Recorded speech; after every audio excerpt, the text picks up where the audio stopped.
Why Elon Musk should buy Hasbro to save Dungeons and Dragons. D&D and DEI cannot coexist. Hello, this is Robert Romano with comicsgate.org. Hit that subscribe button. Today I wanted to kind of go over the talk of the town. Elon Musk is talking up buying Hasbro, and which owns Wizards of the Coast, which owns Dungeons and Dragons, which was acquired from TSR, formerly the company of Gary Gygax. The game itself was created by Gary Gygax and Dave Arneson way back in the 70s. And it was very successful until the 1990s when TSR was going bankrupt. So Wizards of the Coast acquired it. Wizards at the time obviously did Magic the Gathering, and eventually Hasbro purchases Wizards of the Coast. And so now Hasbro is the one who owns it. And Elon Musk is, I think, taking it a little personally, that Hasbro, in his view, is denigrating the legacy of Gygax and Arneson and all of the other wonderful creators who were a part of TSR in the early days and built Dungeons and Dragons into what it is, and wonderful worlds like Greyhawk and Dragonlance and Forgotten Realms, etc. That take place within the context of the rule set, but also kind of this fantastic literature, this fantasy genre that we know today. And I guess a good place to start, as any, would be the post from Mark Kern. This is Grumps. He says on November 21, D&D creators, Gygax and others, are erased and slandered. At the same time, WotC and Hasbro just released a new player's handbook and Dungeon Master's Guide, as well as the 40th anniversary Making of D&D book, whose forward slams the original creators and attempts to distance themselves. I spoke with one of the original creators, Rob Kuntz, 3-Line Studio, about the problem. And then we get to actually see some of the excerpts here. But Elon Musk, he replied, nobody, and I mean nobody, gets to trash Gary Gygax and the geniuses who created Dungeons and Dragons. What the fuck is wrong with Hasbro and WotC? May they burn in hell. And then a few days later, we see Ian Michael Chung, rest in peace, Dungeons and Dragons. Jason Tundro, the project lead of D&D and senior designer at Hasbro's Wizards of the Coast, explains that the intended audience is woke, and that WotC shouldn't give a damn about what Elon Musk or any other grognard, a slur for old school players, thinks. I just don't take those critiques seriously. Even now, I consider those people not worth listening to, so I don't anticipate their outrage. He's referring, of course, to Elon Musk's negative reaction to WotC's dismissal of D&D creator Gary Gygax, whose creations, according to Tundro, would never pass DEI inclusivity review today because it was made by old white dudes and it's totally problematic.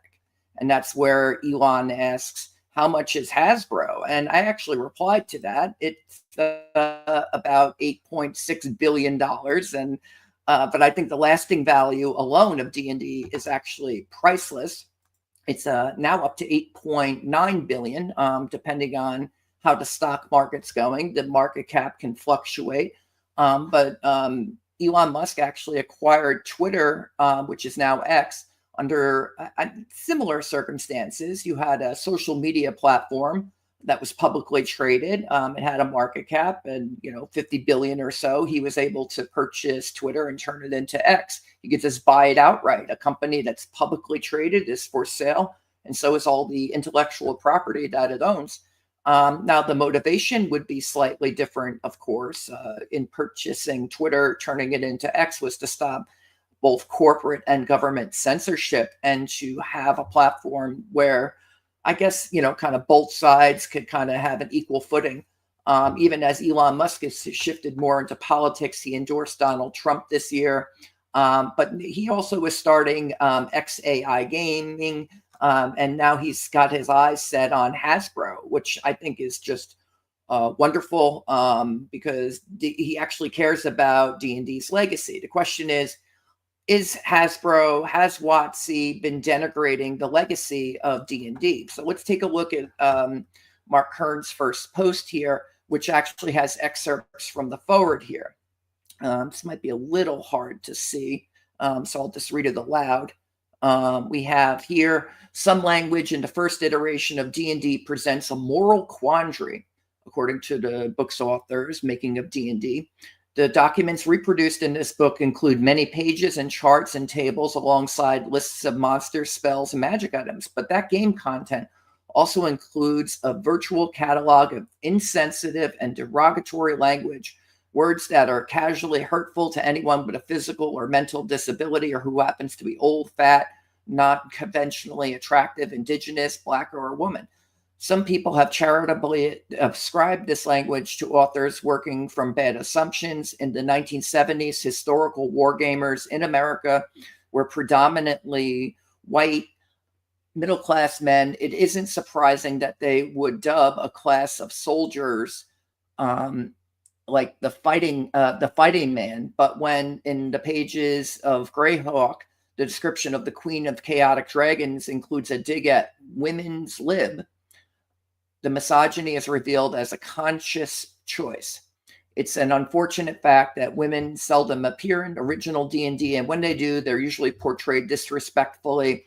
Slavery appears in original D&D not as a human tragedy that devastated generations over centuries, but as a simple commercial transaction. The cultural appropriation of original D&D ranges from the bewildering, like naming every 6th-level cleric a llama, to the staggering gods, demigods, and heroes not reprinted in this book, includes game statistics for sacred figures revered by more than 1 billion people around the world, where players expected to fight Vishnu, one of the principal deities of Hinduism, kill him and loot his +3 sword of demon slaying. So this is some of what's in the forward. Let's see if there's any other aspects here. Yes, there's one more screenshot he's got here. Note the rules for fantastic medieval war game campaigns that make up original D&D were created by and sold to a wargaming community that was almost exclusively white middle-class men. The rules compiled here or for little by way of the rules of other players, etc., etc. So white middle-aged men, they invented D&D. It was based on war games, and they were racist and misogynist. That's what we're to take away from Hasbro's, I guess, reading this forward in the Making of D&D. But I'm not certain that's actually the principal, inspirations for these things. So what I want to get a little into, this is not the first time Wizards of the Coast has done this. Writing for comicsgate.org back in 2021, I did a piece on, did Hasbro lie to consumers about ethnic, racial, and gender prejudice in legacy D&D products? 1982 TSR Code of Ethics actually barred ridicule or attack of any race or religion, et cetera, and against certain types of sexual content. So the fact is, Wizards has been adding legacy disclaimers to the D&D, older versions. You can buy them, I guess, online as PDFs from Wizards of the Coast and Hasbro. For example, in a Wizards online store, digital products like Advanced Dungeons and Dragons, for Player's Handbook First Edition, originally authored by D&D co-creator Gary Gygax in 1978, contained a disclaimer alleging D&D's creators had engaged in, quote, ethnic, racial, and gender prejudice. So this isn't the first time they've done this. They've been doing this for years, although it might be the first time it caught Elon Musk's attention, which is very important. The disclaimer appears below a thorough history of the product by author Shannon Appelcline, who wrote a definitive 4-part history of role-playing games, Designers and Dragons. The history of the product description covers the production of the first edition of the game, includes quotes from Gygax and how the rules were changing. Then the disclaimer states, quote, we Wizards recognize that some of the legacy content available on this website does not reflect the values of the Dungeons and Dragons franchise today. Some older content may reflect ethnic, racial, and gender prejudice that were commonplace in American society at the time. These depictions were wrong then, and they are wrong today. Now you'll see this in front of, like you watch Disney, you'll get a disclaimer if you're watching Aladdin, or if you're watching Gone with the Wind, wherever that's available, you'll see a legacy disclaimer saying, oh, this is really offensive. Here's one of the greatest movies of all time. Or even The Wizard of Oz, you'll see legacy disclaimers like this, which I think kind of art's in the eye of the beholder. I don't need a legacy disclaimer on the Sistine Chapel ceiling. I don't need a legacy disclaimer on the statue of David, although I suppose variously he was depicted with a fig leaf at times by the church, but eventually they removed the fig leaf, and you can just go to Florence or Firenze and actually just see the statue of David. You don't need a legacy disclaimer for something that's a work of art and is there which has stood the test of time. And I think D&D actually falls in this category. I think D&D, here's the Larry Elmore depiction of it.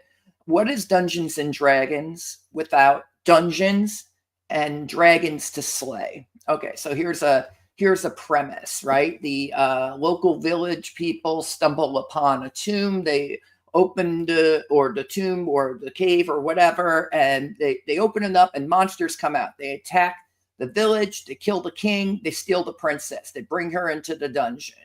Some mercenaries are hired. They have to go into that dungeon and they have to rescue the princess. Turns out there's a big dragon at the center of the maze. They have to slay the dragon to save the princess and bring her back, and maybe she'll become queen or something now that the king is dead.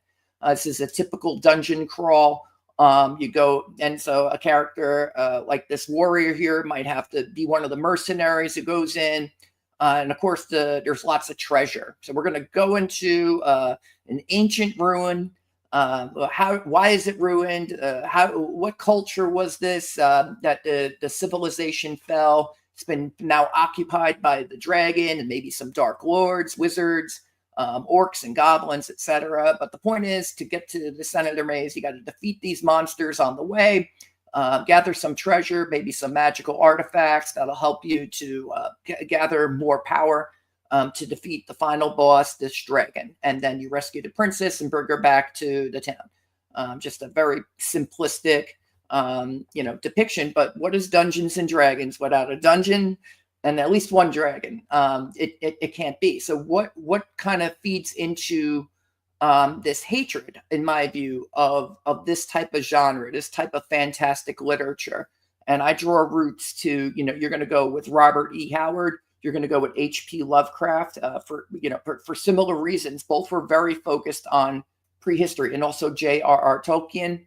A lot of the core races in Dungeons and Dragons really, they're going to come out of the Lord of the Rings. You have elves, you have dwarves, you have halflings, humans, etc., who come from different cultures, but they have to find a way to work together to defeat Sauron and liberate Middle Earth. This is all, very typical of the genre. You have people from different backgrounds, but they have to come together in order to defeat a particular evil. So I think that this is we've got some chats here. We will call attention to them. Let's see here. We have Stand in Stone Games failed D&D so badly. Why do we need Elon? Larian saved D&D. Well, I'm gonna make my case for why I think Elon Musk should buy Hasbro. I think it's very important. Here's Ryan Tyler Palmer on Target. Also want to state the motivation for Elon has been so far best interest of humanity and our culture. DU0026D inspired multiple generations of, I think he just means D&D. D&D inspired multiple generations of creators, and fantasy, its history and prestige are being erased for greed and spite. I agree with that, Ryan. Actually, Ryan, you have the link. So if you want to come in, maybe you're busy with your family, I totally understand. But you are invited, Ryan Tyler Palmer. He has a great book called Hayward Saints 8. It's not available on Indiegogo right now, but the sequel will be. And then I believe you can get copies of a second printing of the first edition of that. In any event, we're talking about Tolkien. We're talking about Robert E. Howard. We're talking about H.P. Lovecraft and kind of this fantastic literature genre and fantasy genre that comes into it, kind of comes out of them through into the 20th century. And what was it based on? And we covered the market cap of Hasbro. Well, I think you have to look at kind of the history of naturalism and archaeology, and really the discovery of the New World. There were a lot of archaeologists who come to the Americas long after Columbus gets there. And the discovery of the Americas really presented, it was a revelation for the world, based upon the world was much bigger than the Europeans had realized that it was. This created, there were peoples and cultures that were previously historically unaccounted for. And so this posed challenges for the church when you consider biblical accounts like Genesis, but also for, just a wider, kind of scope of humanity than was previously thought. Geopolitical significance, of course, the European powers come in and they're laying claim to vast terrains, and then you have colonists who are moving to the Americas. The United States of America was originally the 13 colonies, and there were people who lived here before the Americans got here, and that's all true. And there were indigenous cultures, and well, when the archaeologists started looking at things like the Mayan pyramids in Mexico, etc., there was a lot of speculations about particularly Atlantis. Now, Atlantis is given to humanity by Plato in ancient Greece. He says that there was this lost city or lost continent or whatever, Atlantis. The gods punished it. It sank into the sea. And so for, millennia, man has been looking for, Atlantis. Was that real? Was Plato right? Was there really a lost continent of Atlantis? Well, when the New World was discovered, and people started investigating the ruins and all these, pyramids and everything, and all these great cultures of the Americas that existed and had still existed at the time of the conquests by the Europeans. Some of them traced it back to Atlantis. And one of these was Charles Etienne Brasseur de Bourbourg. I don't know if I pronounced that correct. There's my best French accent, but Brasseur begins to write about Atlantis in his publication Grammaire de la langue guichet. I don't know if I pronounced that correctly, in which he expressed his belief. This is Wikipedia. The lost land described by Plato had existed with an advanced degree of civilization before the beginning of civilizations in Europe and Asia. In 1866, he published another book with a text accompanied by lavish illustrations by Jean-Frédéric Waldeck. Although Waldeck's depictions of the ruins at Palenque were based on firsthand knowledge, his artistic reconstructions and embellishments implied a close relationship between Maya art and architecture and that of classical antiquity, Greece and Rome. This was subsequently demonstrated to be spurious, but not before Waldeck's artwork had inspired speculations about contact between New and Old World civilizations, specifically the lost continent of Atlantis.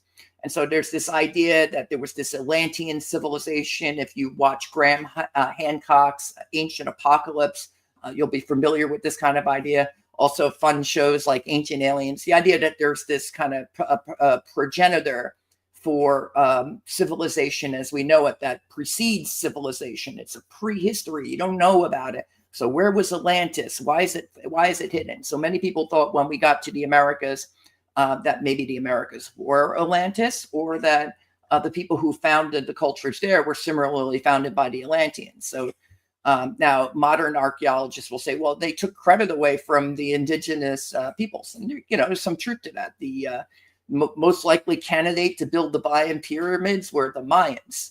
And any Aztec temples and pyramids, they were probably built by the Aztecs. You go to Egypt and you see pyramids. The greatest candidate for building the pyramids in Egypt were the ancient Egyptians and so forth. So yeah, give credit where credit's due. We still can't find Atlantis. So maybe, Plato had an idea about it. Maybe it could have been an allegory. Some interpretations of Plato suggest that he was portraying Plato was portraying Atlantis as like an unvirtuous culture whom the gods punished, so it sank into the sea, in juxtaposition to a virtuous polity like Athens that was blessed by the gods, something like that. But you have this idea, these kind of archaeologies, coming out of naturalism that really factor into what comes out. I think comes out of Lovecraft, comes out of Howard, comes out of and Tolkien as well. And a really good essay I wanted to call your attention to is The Persistence of the Familiar by Lorenzo Di Tommaso, PhD. The Hyborian World and the Geographies of Fantastic Literature. And we can read a little bit of this. The process of world creation is critical to fantastic fiction. One aspect present in most examples of the genre is the exposition of a richly detailed and internally consistent geography. As Arment observes, quote, irrespective of which fantasy text one is discussing, borders and parameters remain its key themes, and spatial and topographic concerns its key motifs. To some degree, the geographies of this fiction are limited only by their imaginations of their creators. However, a survey of the literature reveals the persistence of geographic pattern whose ultimate genesis is the map of pre-modern Europe, and whose primary and arguably most influential modern-day articulation is the Hyborian world of Robert E. Howard. And so, there's a map of Europe, a pre-modern map of Europe. So they're kind of Lovecraft too. He and Lovecraft and Howard are friends. They're contemporaries. They're obsessed with this idea of prehistory, and they're like, well, what if there was stuff that going on before humanity started writing things down? What if there, So then in Lovecraft's sense, he's going to have like a cosmic origin, aliens. I think he invents that whole genre of like ancient aliens who. They're the elder ones, and you read into the Mountains of Madness. You can read Call of Cthulhu and some of these other Cthulhu mythos, and it's cosmic origin. Well, in Howard's case, though, he's kind of just got like a medieval fantasy. Here's this map of you can kind of see Africa there, and then there's a north that's kind of Europe. I guess this is going to be India, and this is going to be Asia. This is very typical of the genre. And going through some of the other fantasy worlds. Here's Blackmore by Dave Arneson. It's actually zoomed in. I don't know if I couldn't find a map of the entire world of Blackmore. So this is actually just a small quarter of it. But the idea that you have a map. Here's Greyhawk. This is Gary Gygax's world. And this, is this kind of the European continent? Maybe. I don't know. Is the Azure Sea supposed to be like the Mediterranean? I have no idea. But you can see kind of maybe some similarities. Here's Faerun by Ed Greenwood from the Forgotten Realms. And there's a lot of other, maps. We should pull up Middle Earth. Let's do Middle Earth map. I think that's a good one to pull up as well. Images. I should have had that one ready to go. Well, here's the one for the movie.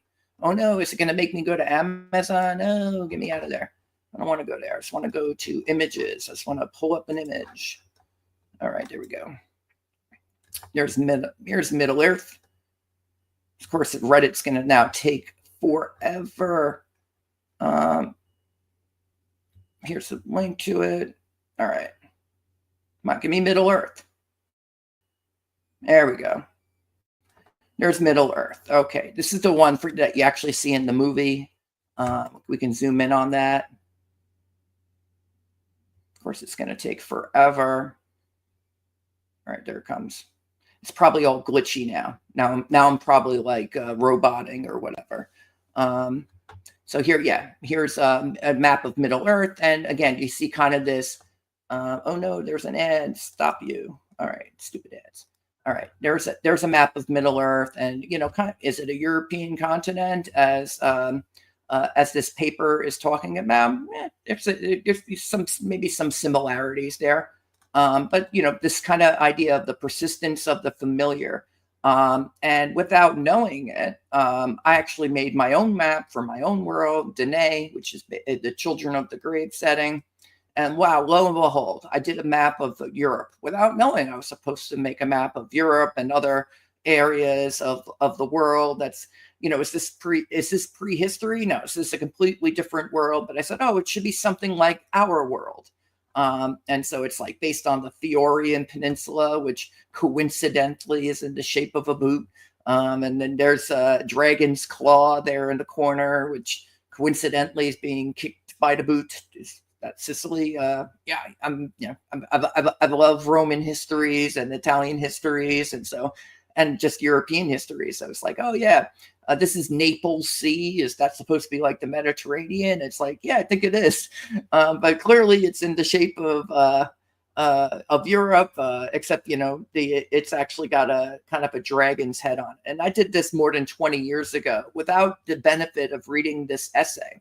But just kind of the idea that something that is very kind of primal and authentic to the human condition is what's going on as we consider the genre of fantastic literature and fantasy, the likes of Howard and Tolkien and later Gygax and Arneson and others who are going into a very similar world, a kind of a Tolkien-esque, a Howard-esque kind of fantasy fiction. And I grew up reading Dragonlance and Forgotten Realms, published by TSR, and with Dungeons and Dragons, and played the computer games because there were no gaming groups for my, for me and my brother. So we would just play on the Commodore 64. The Curse of the Azure Bonds was our favorite.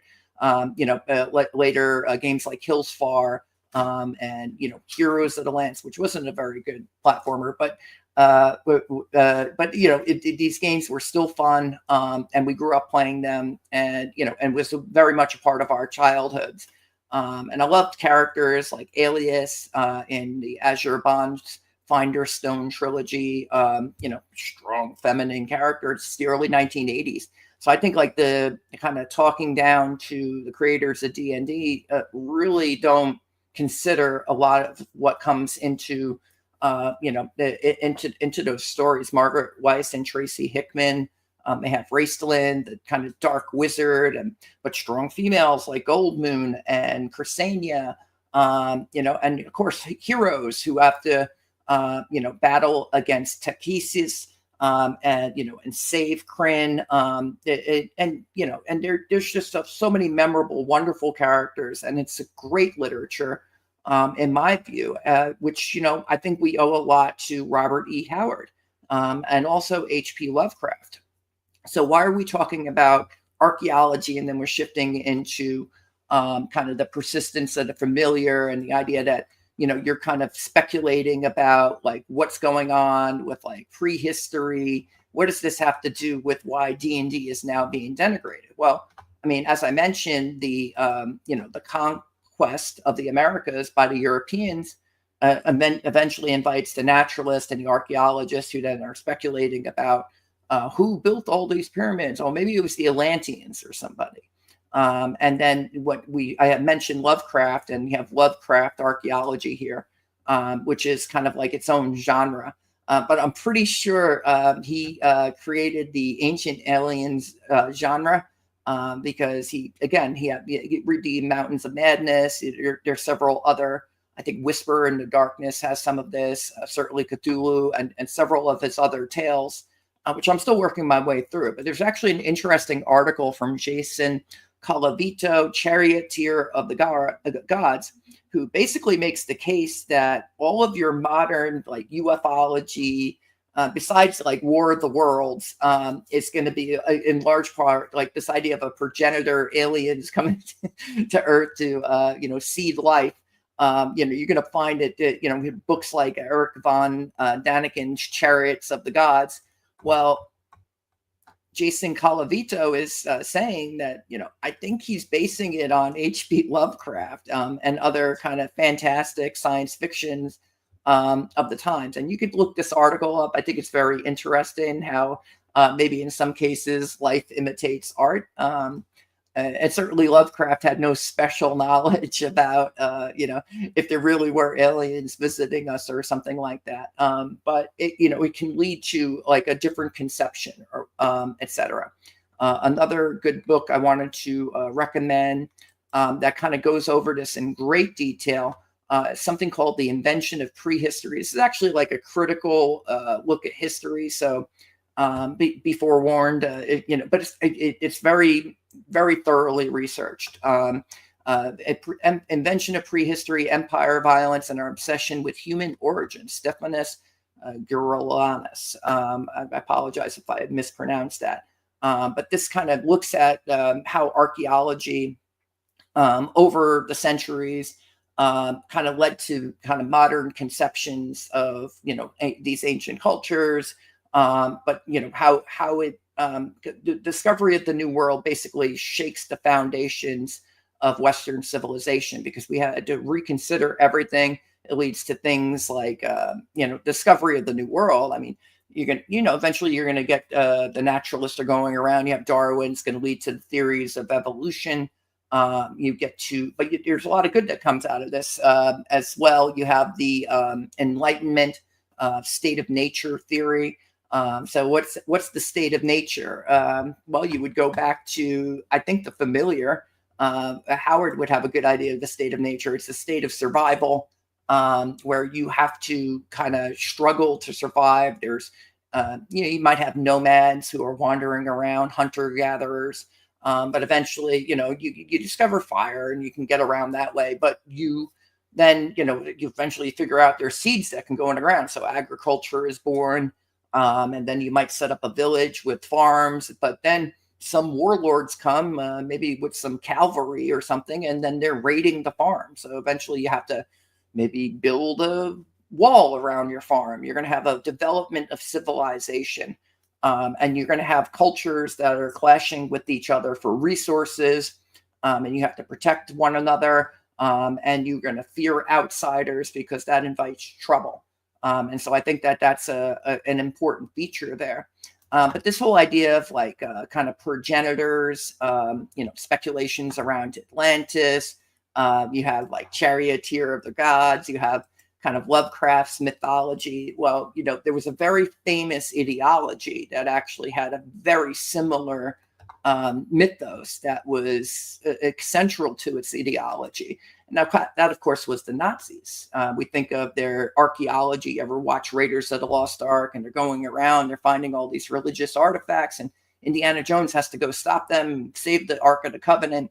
There's actually a real history to that. The Nazis, the total fake mythology about the origins of the German people, so-called Aryans. They made it so that these so-called Aryans, this is totally made up, but were somehow the progenitors of all of the great civilizations of mankind, including the Romans, the Greeks, and then even Hitler was criticizing the German archaeologists who were, digging up like what there was actually in Germany. And he said, oh, all that will prove is that we were just kind of, standing around bonfires while the Greeks and the Romans were building aqueducts and great temples, etc. And so they concocted this whole mythology about the origin of the German people. And it really does lead to things like the Holocaust, because if that was supposedly true, then they have to go around and they have all these other kind of fake other cultures. Those are just, they were kind of shoehorned into history. Of course, there's no historical record of Aryans the way they describe them. There's lots of records for, the Judeo-Christian tradition, and everyone that was in Europe, all the pagan cultures, etc. Everyone around the world, China, they all have these really pretty firm origins. You can look them up in ancient texts, but the Nazis' plan was to just erase history, erase. They were going to erase the Jews. They were going to erase the Old Testament. It was the most anti-Christian, anti-Judeo-Christian thing that you could have done. And that's why I think that, combined with the colonial experience, I think that's, and then the fact that this kind of leads, the speculations about prehistory kind of work their way into the Hyborian world, Tolkien, etc. Everyone's throwing the baby out with the bathwater. I think I think that's really kind of what's going on here. It's like, oh, wow. They invented this history, and it led to the Holocaust. It led to World War II.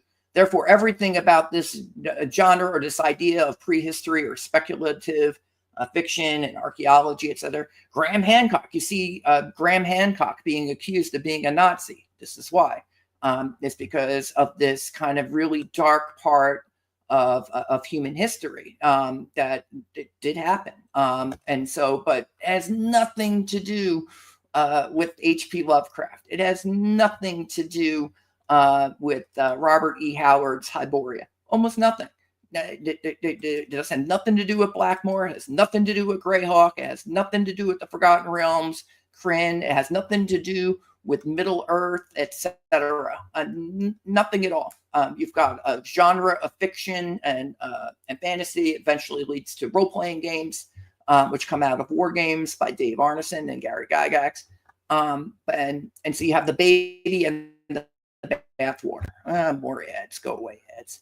All right. So I think I'm coming around to my thesis here. Like my Children of the Grave, like, has nothing to do with any of that. It was just like my love of RPGs and playing these computer games when I was growing up, games like Zork, and just kind of a love of history, and these vast pantheons. I wanted to have a great pantheon of dragon deities and humans and etc. So I think that there's a lot going on that explains, I think, why Wizards of the Coast and Hasbro are denigrating it. And, I think I'm going a little deeper than even what this forward in the making of D&D. It's like, oh, these were just merely offensive portrayals.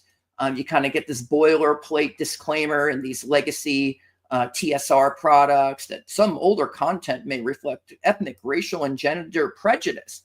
And so it's like, that's kind of weird. Let's see what's going on in the chat here. Let's see. Here's Ryan. He says, you got it. And the and symbol got ate by the text. LOL. Ha ha ha. Ensign Ricky says, it's hard to beat the Forgotten Realms. I love Forgotten Realms. Or Athos and Dark Sun. I never read Dark Sun, but I want to read it. Now he's going over all the other settings that I'm not less familiar with. Planescape Torment changed the game. And then Takesis, says Ensign Ricky. How you doing, Ensign Ricky? Here's Comic Books in Cahoots. The real Indiana Jones was a German who worked for the Third Reich.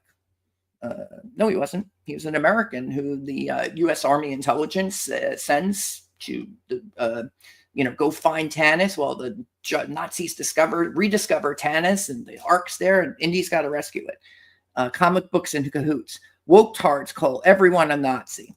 Well, that's true. That there is this whole idea everything's Nazis. And it's like, well, if everything is, then nothing is. You should probably be super specific about it. Like, if you believe, this Nazi progenitor myth, I think you're a fucking idiot, all right? Like, they totally made it up. You can go through all the documents of Himmler and the Third Reich, and you'll discover very quickly that they couldn't find shit to prove their theories. And so we're just trying to shoehorn other, great cultures to say, oh, yeah, that was the Germans. And it's like, no, it wasn't. It really, really wasn't. Is that, in hindsight, it's just like, what the fuck? Why is that? Why are they calling everyone Nazis? And why is Graham Hancock being accused of being a Nazi? Why is anyone who disagrees with what DEI, diversity, equity, inclusion, being called a Nazi? Well, I recommend, again, these two books, The Invention of Prehistory and The Master Plan, Himmler Scholars and the Holocaust by Heather Pringle. They're very well researched. And I kind of gotten through all my tabs here. So I actually decided to have an argument with ChatGPT about like what this is. And I wanted to start off with a pretty basic premise. I asked Grok a similar question, but I'm going to kind of go through this because I think it's interesting. We got one more chat here. Here's Ryan Tyler Palmer. That was perfectly presented as a historical metaphor. Destroying historical culture is evil, and it is to lie and mislead for greed and spite, exactly what WotC has done, denouncing the original creators with social politics. I agree with that. I think that is exactly what WotC is doing. So I ask ChatGPT, why do revolutionaries tear down statues of the old regime? What is going on? Please provide academic references. So they say it's a rejection of the old regime's legitimacy. The acts are akin to rituals of renewal aimed at cleansing the public space of symbols deemed oppressive and unjust. Reclaiming space and collective memory, control of public space, rewriting collective memory. Memory scholars argue that by removing statues, revolutionaries attempt to overwrite the collective memory of society, challenging dominant historical narratives. And also psychological and emotional impulses. The physical destruction of statues provides a cathartic release for those who feel oppressed, symbolizing empowerment and a break from past subjugation. There's several examples. The French Revolution. The revolutionaries dismantled symbols of the monarchy, such as the destruction of the Bastille. In the fall of communism, statues of Lenin and Stalin were removed to mark the end of Soviet influence. A decolonization movement, statues of colonial figures such as Cecil Rhodes have been targeted to critique colonialism and racism. Okay, so it's a complex act of political resistance, symbolic cleansing, and a reimagination of collective identity. All right, I think that's accurate. Why do writers like Robert E. Howard, H.P. Lovecraft, and Gary Gygax meet a similar fate within the world of fantastic literature? What is the motivation from an academic perspective? Please provide references. Here's ChatGPT. Writers like Robert E. Howard, and I went to the most biased source I could find. I wanted to get, because this thing is going to be pre-programmed to kind of give me their side of the story. I want to get the DEI side of the story, and this thing's going to do beautifully. You'll see how the conversation unfolds. Writers like Howard, Lovecraft, Gygax often face re-examination and critique within the world of fantastic literature due to changing cultural virtues. The problematic, there's that word, problematic, jumped right in there, aspects of their personal beliefs or works and the evolving academic and societal perspectives on the genre. This phenomenon can be analyzed through several academic lenses. You have the reevaluation of social norms. So writers like Lovecraft and Howard lived and created during eras where certain views such as racism or colonialism were more culturally accepted. Modern readers critique their works for perpetuating those ideas. So it's colonialism. That's what fantastic literature is. It's based on colonialism. The problem of authorial legacy, biographical criticism, the tendency to connect a writer's personal life to their works has led to increased scrutiny. Writers like Lovecraft and Howard, despite their literary innovations, are often judged for their personal flaws as their contributions. Same with Gary Gygax and the D&D legacy. While not primarily a literary figure, of course he is. Gygax's association with Dungeons and Dragons ties him to issues like accusations of Eurocentrism and gender bias in early RPG design. You have genre marginalization of pulp fiction. Writers like Howard and Lovecraft were initially dismissed as pulp authors. Okay, at the time it wasn't serious literature. I beg to differ. I think that Howard and Lovecraft, very particularly, are amongst the best literature of the 20th century. While they are now celebrated in certain circles, the stigma of genre fiction persists, leading to their work being undervalued in academic discussions. Treatment of these writers illustrates a broader debate over the hierarchy of high versus low art, with fantastic literature often falling on the low side of the spectrum. So there's always been a bias against this particular genre.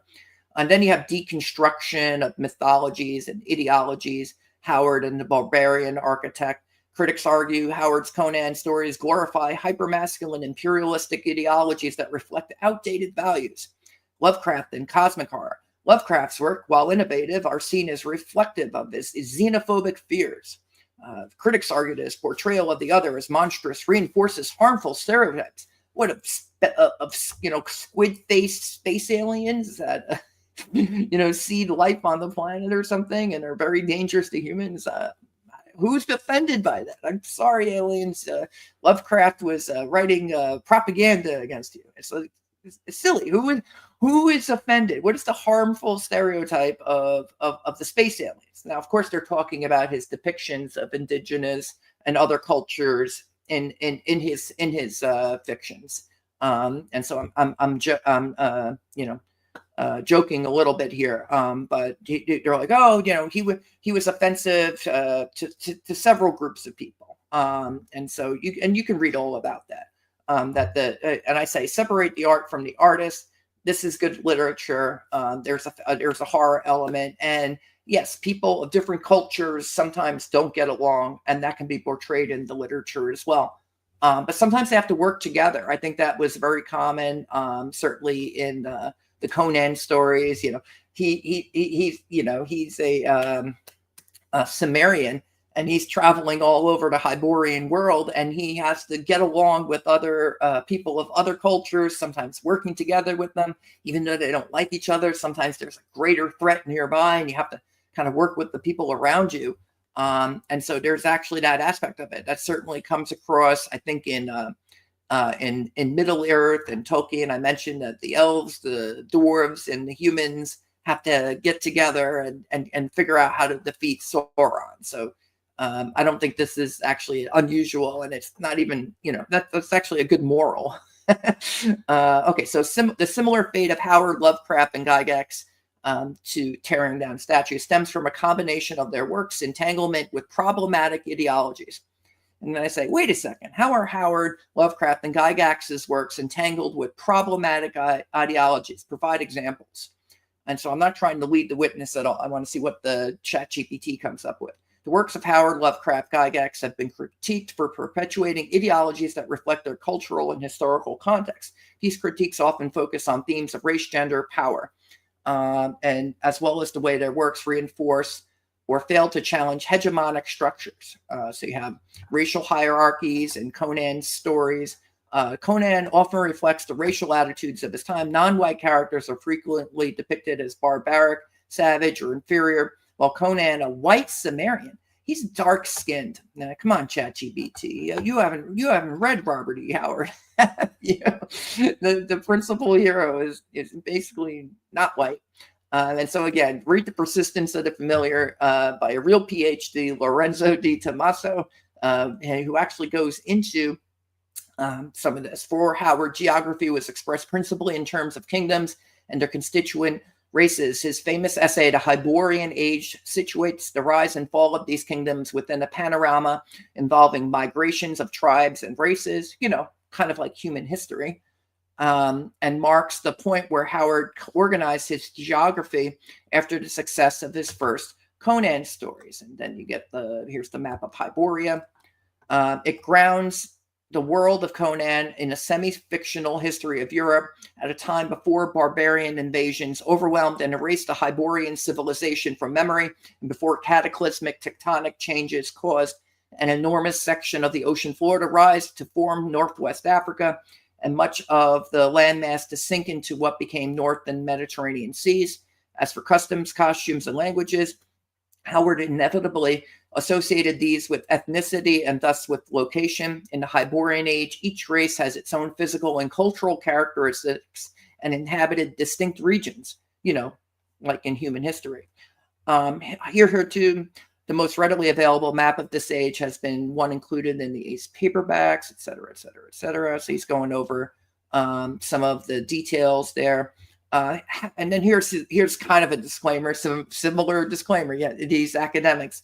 Howard was a product of his age, and his stories were influenced by several factors, including contemporary views and theories on race and ethnicity. He probably absorbed these through writers whose fiction filled his private library, such as Edgar Rice Burroughs, Robert W. Chambers, Sax Rohmer, Huron, Robert E. Okay, so there's a Robert E. Howard's library. You can look see also the library history and biographies, which deal mainly with heroic whites and exotic locales. Howard's profound fascination with race, articulated most plainly in a glorification of pure-blooded Celts, cannot be ignored. While it is too bold to claim that he believed the pseudo-history of the Hyborian Age to be true, his letters and fiction reflect a porous boundary between facts and speculation. He uses equivalent vocabulary and terminology and relies on the same presumptions concerning his fictional reconstructions of history as he does with respect to historical races and peoples. For instance, Howard's long disputation with Harold Preece on the origin of the historical Picts is replete with legends about races and migrations, though he admits that he had little to no foundation for his theories, quote, and was merely putting forth supposition. So a lot of kind of speculative, this is a speculative fiction genre, and it's a prehistory. It's not supposed to be the real history of planet Earth and humanity, but so it's very jarring. So the PhD's going on here, getting to the point. Such preoccupation with race is jarring to the modern reader, And rightly so, after events like the Holocaust and apartheid revealed the inevitable terminus of any perspective highlighting racial distinctions. But Howard's not responsible for those. He was writing, pulp fiction, fantastic literature. He wanted to write Conan stories. As literary critics, though, we should remind ourselves of the historical context in which Howard lived and wrote, and recognize also that the success of the genre regularly depends on an idealized medievalism rooted in, but rarely accurately reflecting medieval and otherwise pre-modern assumptions, technology, customs, organizations, and institutions. As Manlove describes, fantastic worlds exhibit an antique or medieval character and are predictably pastoral, magical, and feudal. Other critics have discussed this topic quite thoroughly, and there is little need to repeat their arguments. In the Hyborian Tales, he wrote another paper. I argued in Robert E. Howard's Hyborian Tales and the Question of Race in Fantastic Literature, I argued that one such assumption is that races, cultures, and peoples differ, that the differences matter, and that for Howard, the element of racialism made his Hyborian world more authentic, since it augmented the sense of the other that is forever lurking outside the cottage door. In an idealized fictional pre- or proto-modern society, protagonists exist in a geographically insulated state wherein even a short march beyond home and hearth will actuate an encounter with the unfamiliar and exotic. The popular view upon which this conception is based, the medievalist perspective, is that persons in medieval society never moved more than a few miles away from the places where they were born. Tolkien's society is fully feudal, with the result that Frodo and his hobbit companions happen upon many new peoples and races and species the moment they depart from the Shire. With Philip Pullman's His Dark Materials trilogy, we have the other end of the spectrum. The strange and unfamiliar are correspondingly farther away and reside more along the ragged perimeters of the newly industrial world, the uncharted Arctic, the impenetrable jungle, the trackless eastern and western steppes, and the same destinations of the explorers of the early Victorian age, and such literature as if to substitute for a world grown a bit too cramped from the effects of steamship and locomotive. These peripheral exotica are supplemented by internal sources of the alien, such as city sewers, underworld havens, and gypsy camps, or by a superimposed magical world, as in J.K. Rowling's Harry Potter novels or Susanna Clarke's excellent Jonathan Strange and Mr. Norrell. In Beyond Black and White, Race and Postmodernism in the Lord of the Rings films, Susan Kim has criticized my oversimplification of medieval worldviews, but I never claimed to be describing such views. Let me get a sip of coffee here. Instead, my subject was and remains literary medievalism, or the romantic idealization of pre-modern times employed by writers ranging from Sir Walter Scott to J.K. Rowling. To repeat, medieval worldviews per se are not at issue, but what later authors and their readers understood were medieval worldviews. Medievalism is a reconstruction of the medieval world, stereotyped and streamlined, to be sure, a mixture of myth and memory. And as present circumstances change, so too does the texture of medievalism change. This was the second major point of my earlier essay. While racialism remains an important element in several major modern works of fantastic literature, it now lacks Howard's 1930s vintage preoccupation with skin color. Kim's remark that we should give ourselves a hug for our modern multiculturalism is intemperate and misplaced. If popular fiction today places less emphasis on skin color, although I agree with him that the genre is by no means free from such stereotypes. I apologize that the heat just turned on, so if there's a loud air sound, that's what that is. Anyways, it is because the authors and their readers have progressed beyond such measures of humanity, or at least in their crudest and most overt formulations, as we shall see. Yet a tension always remains between modern attitudes and the elements of the medievalism necessary to the genre. One example is overt physical cruelty. In my professional academic capacity, I frequently encounter texts and illustrations in medieval manuscripts describing torture, pain, and punishment. The extent to which these phenomena were part of the medieval world were delivered with commonplace, casual cruelty in many ways beyond modern imagination, and even their routine appearance in film media and in fiction is comparatively stylized and sanitized. To the best of my knowledge, with the partial exception of Gene Wolfe's book of the New Sun novels, no work of speculative fantastic fiction accurately reflects the medieval world with respect to the comprehensive details of its savage, everyday brutality towards humans and animals, or the way in which they thoroughly permeated all aspects of society. The construct I call medievalism seemingly demands these phenomena, however, and so an implicit record is reached between perceived generic requirements and accepted contemporary mores. Hence the stylized and sanitary aspects to which I refer. My oversimplification of the phenomenon, of course, ignores the processes by which authors derive their understanding of medievalism. Also, fantastic literature is in the main remarkably restrained when it comes to explicit sexuality and violence, but this paper is not a forum to explore these topics. Here we go. Howard's grafting of Hyborian and European histories had two related consequences. First, it enabled the overlap of their physical geographies, a clear feature of the Del Rey and the ACE maps. Second, his emphasis on race meant that the geographic overlap had a pronounced ethnographic dimension. As is obvious to every reader, Howard envisioned the ethnogeography of his Hyborian world with Europe and the Mediterranean basin in mind. The Vanir and Asir, as in the quotation below, had pale skin and fair hair, resided in the snowy north regions, and in every aspect looked, fought, and lived as stereotypical Norsemen, at least as Howard understood them. The tribes in the jungles and savannas south of Stygia correspond to the peoples of sub-Saharan Africa. The Hyrcanians are a composite image of the horse riders of the Caucasus and Caspian, and the Picts are an amalgam of various colonial age American Indians. The former link, besides overlapping geographies, was the Hyborian age. As noted, it records the rise and fall of the Hyborians and includes elaborate schemata by which red-haired Vanir from the north would eventually migrate to Stygia to become the ancestors of the early pharaohs, where the pure-blooded Sumerians would rove east to form part of the Caspian Aryans, and then returned west to become the Gaels of history.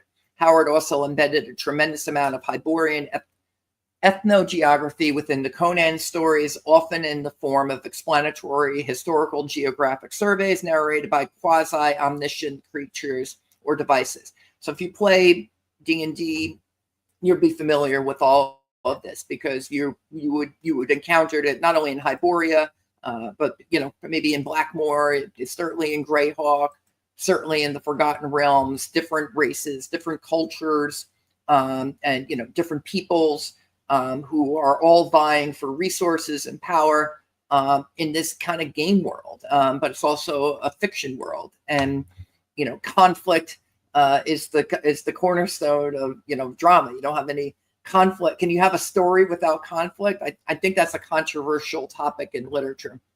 But I just wanted to give you a taste of kind of what's going from an academic perspective. I think what's going on, why D&D is being denigrated, and I think this PhD is right about, like, this is an authentic way of looking at the medieval world. And so therefore it's a it's a legitimate mechanism to build your world in this way. He's saying, yeah, you should do this.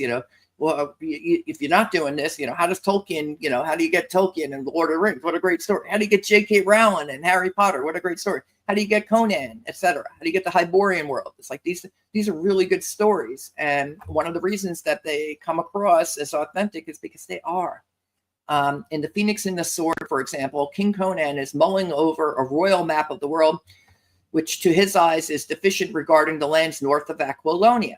The exchange between Conan and Prospero permits Howard to insert ethnogeographic data into the storyline without overwhelming the reader with travelogue trivia. Publio says, "What are you working at there?" "A map," Conan answered with pride. "The maps of the court show well the countries of south, east, and west, but in the north they are vague and faulty. I'm adding the northern lands myself. Here is Samaria, where I was born, and Asgard and Vanaheim." Prospero scanned the map. "By Mitra, I had almost believed those countries to have been fabulous." Conan grinned savagely, involuntarily touching the scars on his dark face. Quote, you had known otherwise had you spent your youth on the northern frontiers of Samaria. Asgard lies to the north, and Vanaheim to the northwest of Samaria, and there is continual war along their borders. What manner of men are these northern folk? Asked Prospero. Tall and fair and blue-eyed. Their god is Ymir, the frost giant, and each tribe has its own king. They are wayward and fierce. The fight all day and drink ale and roar their wild songs all night. And so there you go. I think it's they fight all day and drink ale and roar their wild songs at night. So you have a, kind of a cacophony of peoples in the Hyborian world, and they're each got unique cultures and they're distinct. And Howard distinguishes them by skin color, because that's how people in the medieval age distinguish one another. And certainly even into the modern era, that's certainly, those are, even, federal law still includes racial distinctions. Just look at the census. It's whites, it's blacks. It's also going to be Hispanic, and, you get into other ethnicities that just in, kind of census data, this is still a part of, I think, our culture and how people kind of view the world. But we're not talking about the real world. We're talking about Hyboria. When you look at, watch a really good documentary, The Secrets of Blackmore. Blackmore comes out of war games. And I think Dave Arneson was complaining that, people were, his war gamers wanted everything to be super realistic. So he says, fine, let's go to Blackmore. And there's, it's kind of medieval, and there's magic, and, and there's different rules, so that you could so they could get away from hyper realism, basically. And Blackmore, along with Gary Gygax, so Arneson's Blackmore, Gary Gygax's Greyhawk. This is going to become Dungeons and Dragons in the TSR, for not advanced Dungeons and Dragons. That's where Gygax takes it. But Arneson, he does Blackmore, and Gygax has Greyhawk, and that, that's the cornerstone. They have, peoples in these worlds that are different, and they're vying for power. And is that authentic to human history? I think it is. And so going back to, here's ChatGPT is going to lay into Robert E. Howard a little bit more. Hypermasculinity and gender roles. Women in Howard stories are often relegated to roles of damsels in distress. Yeah, like Red Sonja, fierce warrior. H.P. Lovecraft, overt racism in his fiction. Lovecraft's personal racism is well documented, and it bleeds into his fiction. He frequently portrays non-white characters and cultures as monstrous or degenerate. And from the perspective of the peoples of the stories of the time, they might have viewed it similarly. So that's probably authentic.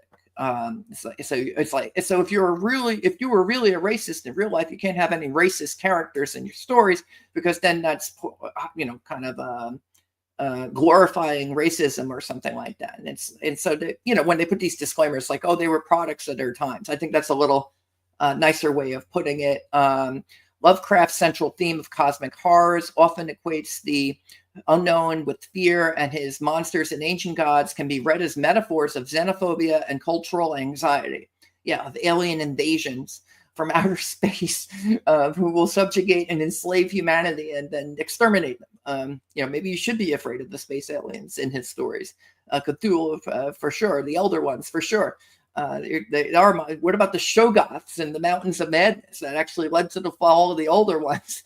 These aliens, they invent these kind of, I don't know, they remind you of AI when you read the story, but they're like these helpers to kind of seed life everywhere. But then the Shoggoths eventually overthrow the Elder Ones in the Mountains of Madness, and all that's left is Shoggoths. And they just kind of, but the Elder Ones were actually great artisans, so they were like making all these murals and everything. I'm totally spoiling the story.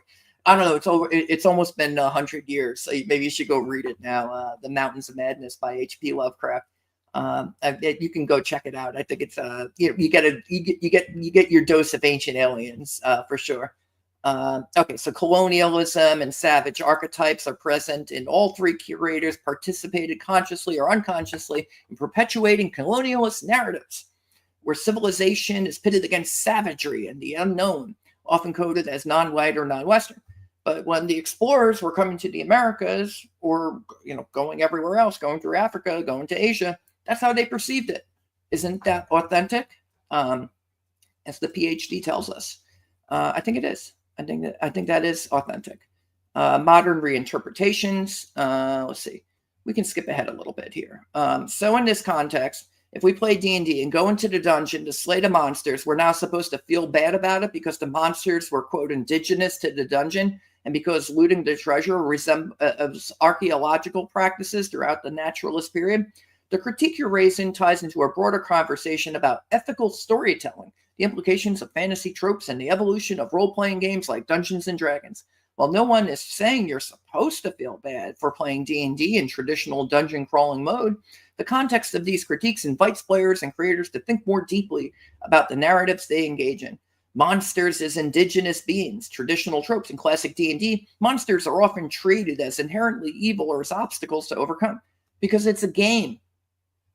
This simplification reflects older storytelling traditions where moral complexity is minimal. Dragons hoard treasure because they are greedy, orcs raid villages because they are evil. This trope, however, has been criticized for its resemblance to colonialist ideologies that dehumanize the other and justify violence against groups labeled as uncivilized or savage. I don't know. The Vikings were going all up and down Europe and raiding everything. Maybe it was based a little on that too. Maybe the Vikings really were dangerous, and the other peoples of Europe needed to protect themselves and see to their common defense. Maybe that actually happened. Maybe there are barbarians. Maybe Rome really was burned to the ground by barbarians, and once great civilization fell because of an invasion. That's actually happened in history. It's happened numerous times. Looting and the legacy of archaeology, dungeon looting and archaeological practices, the trope of adventurers looting ancient ruins often mirrors the history of colonial era archaeology, where artifacts were taken from indigenous sites without regard for cultural significance. Narrative evolution, modern campaigns sometimes incorporate moral ambiguity into dungeon crawling. Perhaps the treasure belongs to a community that needs it to survive, or perhaps the ancient evil is simply misunderstood. Or perhaps the Dark Lord and the Dragon actually, their monsters went into the village after the villagers accidentally stumbled into the dungeon and, murdered a bunch of people, killed the king, and kidnapped the princess. Maybe it's quite that simple because it's a game. It doesn't need to be more complex than that. Should you feel bad? The critiques are less about imposing guilt and more about expanding narrative possibilities. Maybe. Conclusion. You're not supposed to feel bad for playing D&D in a traditional way, but the conversation around these tropes offers an opportunity to enrich your experience. Come on, just try a little DEI. You'll like it. It's like freaking they're selling crack or something. Does this explain why Hasbro and Wizards of the Coast are throwing Gary Gygax and Dave Arneson under the bus in their 50th anniversary book that just came out? Look it up. There's a lot of controversy that as Hasbro profits off the IP Gygax and Arneson created, they're portraying it as inherently racist and misogynistic, but it lacks any analysis of the intent behind these creations and their centuries-long inspirations. Okay, so then the release of The Making of Dungeons and Dragons by Wizards of the Coast has ignited controversy among fans. Critics argue that the book portrays the game's co-creators, Gygax and Arneson, as products of their time, whose work includes, it says they're racist and and sexist, and that's why it's that way. That's why the game is that way. That's why D&D is that way. Including elements now considered problematic, such as racial and gender stereotypes. This portrayal has been perceived by some as an attempt to distance the current brand from its origins. Elon Musk criticized WotC's approach, stating, nobody, and I mean nobody, gets to trash Gary Gygax and the geniuses who created Dungeons and Dragons. And so we've gone through this. We mentioned Elon Musk already. I hadn't mentioned it to ChatGPT, but they went ahead and did it anyways. Now let's see what's going on in the chat. Oh, we got a lot going on in the chat. We're going to have to catch up here. Let's see.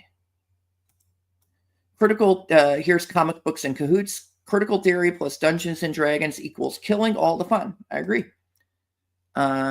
Ferriari says, what are we reading here? I'm just arriving. Let's see. Comic Books in Cahoots says he's asking AI about why H.P. Lovecraft, Robert E. Howard, and Gary Gygax are being shit upon these days. Okay. And then said, and then Michael Hallowell, All right. He's entertained by white supremacists. Very fun to laugh at. Okay. Ferriari says, oh, I can answer that. The people criticizing them have no creative narrative skills. Rather than accept that or try to get better, they would rather take someone else's work and put their own spin on it. Well, I'll go a little deeper than that. This is a financial strategy as a part of environmental, social, and governance investing. That's trying to buy everything in the world so that we can fight climate change and eliminate racism and sexism and have equality for all. I would argue that it's a type of kind of neo-Marxist ideology, insofar as it seeks to, just like the Marxists of the 1800s, which sought to eliminate religion and class as things that cause inequality. Today, they focus on race and sex. Those must be eliminated in order to eliminate the inequalities of racism and sexism, etc. I think that the diversity, equity, and inclusion, which is all, read it, any ESG report, including Hasbro's, there's a diversity, equity, and inclusion section, and it's going to, have racial and gender hiring quotas, it's very, very common, and which I argue will violate Title VII of the Civil Rights Act. And it includes kind of a reimagining, a re-envisioning of these genres, the classical, fantastic literature of Robert E. Howard, even also H.P. Lovecraft and Cthulhu. This is gonna just like, oh, we have to tell everyone that they were racist. And it's like, like when the New York Yankees are, promoting pride and tradition of the New York Yankees, are they gonna, get up there and tell you can have a nice picture of Babe Ruth, and as you walk through Yankee Stadium, it's gonna be like he was a drunk and he was mean and he cursed a lot, or something like that, or Mickey Mantle. I mean, he a very flawed man, but you're going to see a nice statue of Mickey Mantle there, probably.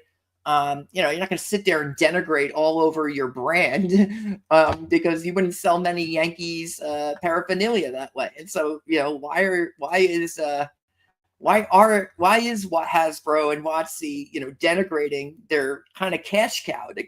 This is like printing money. It's so freaking easy. Just make Dungeons and Dragons.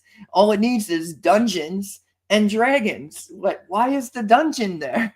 And why is there a dragon to be slayed when you get to the center of the dungeon? This seems critical, and we're going to get to that in the in my ChatGPT conversation here. Okay, so I'm saying, you say, okay, so now I'm going to criticize it for imposing contemporary values, but when they're not universally shared. You say contemporary values, but those are not universally shared. Nor is it necessary to reflect on issues of colonialism or naturalist archaeology in creating a game whose basic premise is delving into dungeons, defeating dark lords, rescuing princesses, defeating monsters, and reclaiming lost artifacts. Why is this necessary? How does this enhance our understanding of the game? And then ChatGPT is starting to see it my way. Your critique is valid and reflects a perspective shared by many fans and creators who value the escapist and imaginative qualities of games like D&D. Let's unpack why discussions of contemporary values and deeper critiques of colonialism, archaeology, and cultural narratives have entered conversations around D&D and how they might or might not enhance our understanding of the game. Otis provides cultural context, role of criticism in evolving media. It's not about fixing the game's core premise, but offering options for nuanced storytelling. You can have richer world building. Diverse narratives, inclusion of more players. Now we're down to inclusion. For players who might feel alienated by traditional tropes, always casting orcs as villains. Are there any orcs in the audience? I missed all the orcs in my audience. Are there any orcs in the chat? Can you guys help me? Are there any orcs around that what people want to... It's so silly. Who's offended by orcs being evil and going? They're like, maybe they're like the Vikings, or maybe they're like some other, invading, horde of barbarians that comes through and burns everything to the ground and rapes, murders, and pillages. Maybe that's what they represent.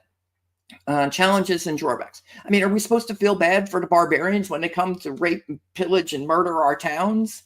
Or do you see to the common defense? Get your spears, men. Get up on the walls. Pour hot oil on them. I mean, that's what you're supposed to do. You're supposed to defend your village against these barbarians or against the orcs. There really were barbarians that would go from town to town and raise villages. So what's wrong with depicting that as a fictional monster called an orc, as we see in Tolkien and then later in D&D? So challenges and drawbacks. Gee, you think? Diminished escapism. For many, D&D is about fantasy escapism, not engaging with real-world issues like colonialism or social justice. Introducing these themes can feel like over-intellectualizing a game whose charm lies in its simplicity and fun. Not to mention the fact that they denigrate their fans at a constant clip. They're always doing this. They're like, oh, it's your fault. The fans, they're just too white. They're too middle class. They're too American. They're too representative of the demographics of their country. Not universally shared values. As you pointed out, contemporary values are not universal. Imposing modern critiques on a game inspired by centuries-old myths, legends, and heroic archetypes might feel unnecessary or intrusive. Players who see no issue with the original framework. Let's get some more coffee here.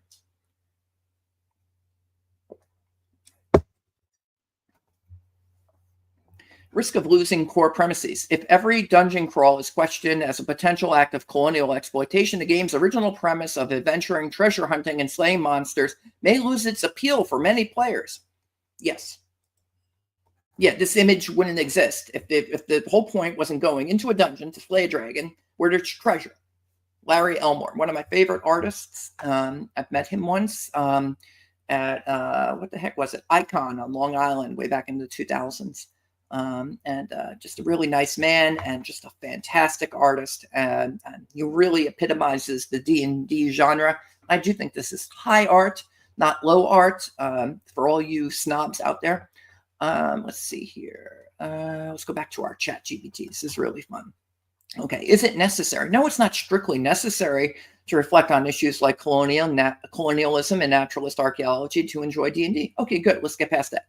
A balanced approach. The beauty of tabletop is their flexibility. That's true. You can do it however you want. You can have classic dungeon delving, complex storytelling, hybrid play. Conclusion, at its core, D&D is collaborative storytelling. Whether or not you incorporate these critiques into your campaign, i.e. DEI, is entirely up to you and your group. And so I say, okay, yeah, but Gygax and Arneson and others are being portrayed as racist and misogynistic, and that his game is inspired by something as inherently racist and misogynistic, even though history evolved via conflicts between different races and cultures. It's set in a medieval time, but also seemingly prehistoric period where these trends were common to the human experience. The reason it was set as medieval and with magic was to create a more fantastic version of wargaming, where real-world considerations could be set aside and allow for deeper immersion into a dungeon crawl. The whole idea was to escape reality. So again, watch The Secrets of Blackmoor, and you'll see, the evolution of Blackmoor, and kind of a pretty good, decent biography of Dave Arneson and his contribution to Dungeons and Dragons, which is lesser known. But yeah, it came out of wargaming, and he just got frustrated. It's like, we're all this hyper realism in the war games. Let's have a little more fun. Okay, you're in Blackmoor now, and I'm the dungeon master, and you're in big trouble now because there's like some goblins or something over there, and you got to fight them with limited magic and limited skills, etc. Your concern about the portrayal of Gygax and the foundational elements of D&D are understandable. Starting to come my way, ChatGPT, especially considering the game's roots in medieval fantasy and its intent as an escapist pastime. Let's delve into the nuances of the issue. Historical context and inspirations, medieval and prehistoric settings. D&D draws heavily upon medieval European settings, incorporating elements like knights, castles, and feudal societies. These settings often reflect the hierarchical and patriarchal structures. Oh no! The DEI programming again. The game also integrates prehistoric themes such as barbarian cultures and tribal societies, which can sometimes lead to stereotypical representations.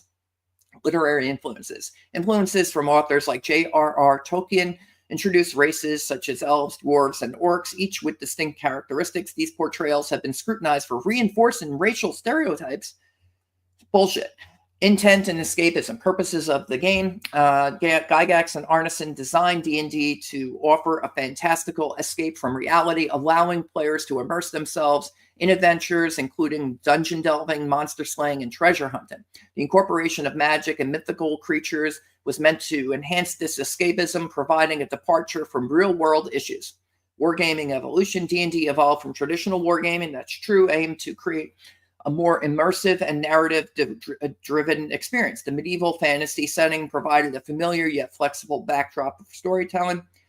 Contemporary critiques, reevaluation of content. Modern analyses have highlighted elements with early D&D materials that may reflect outdated or insensitive blah, blah, blah views.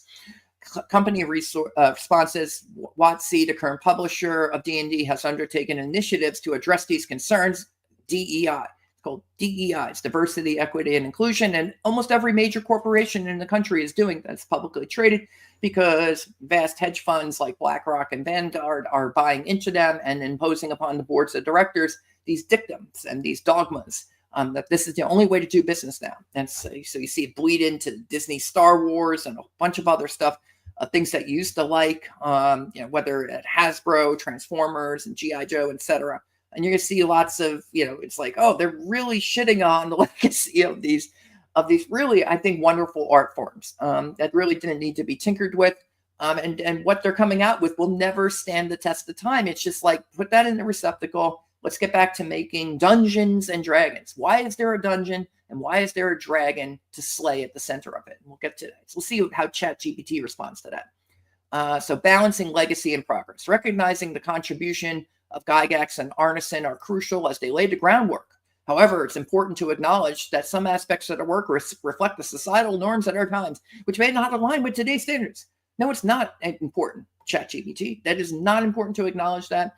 I don't need a disclaimer on the Statue of David either, or the Sistine Chapel. I don't need some cultural context for what Michelangelo was thinking. Don't need it. Just can go there, can appreciate it. It should be honored. These things are, there should be statues. These are high arts, not low arts, to be denigrated, as you noted earlier. Conclusion: D&D was conceived as a means of escapism, drawn from historical and literary sources to create a rich fantasy world. While the intent was to provide an immersive experience, some content of the game reflects the biases of the time. Oh man, we got to talk ChatGPT out of this. Why is promoting inclusivity important in a game where the dungeon must be explored, the monsters defeated, the Dark Lord and his pet dragon killed or banished, and the princess rescued? It's called Dungeons and Dragons. Why is there a dungeon? Why is there a dragon to be slayed? Who is complaining about these biases? It wasn't the gamers.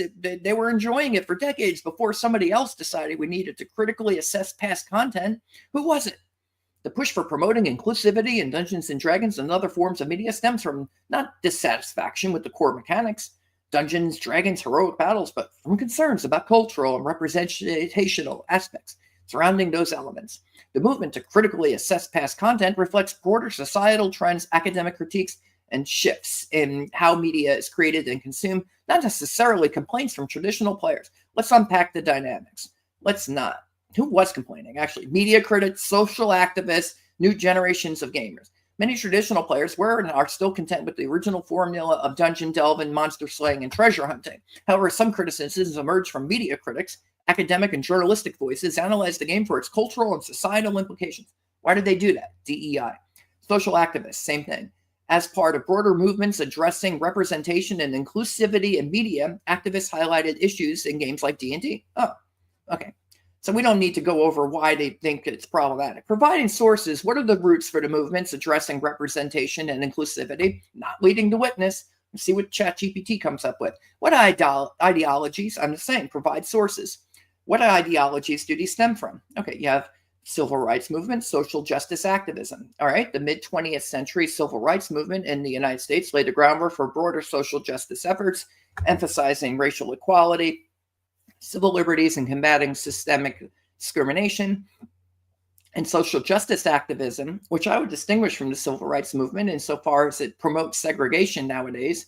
Look up the Steelworkers v. Weber, Supreme Court decision 1979 that turned the Civil Rights Act on its head and said that you could discriminate against the majority if you're the minority or if you're a corporation. DEI would not be possible without that Supreme Court decision. Now, look at this, critical race theory.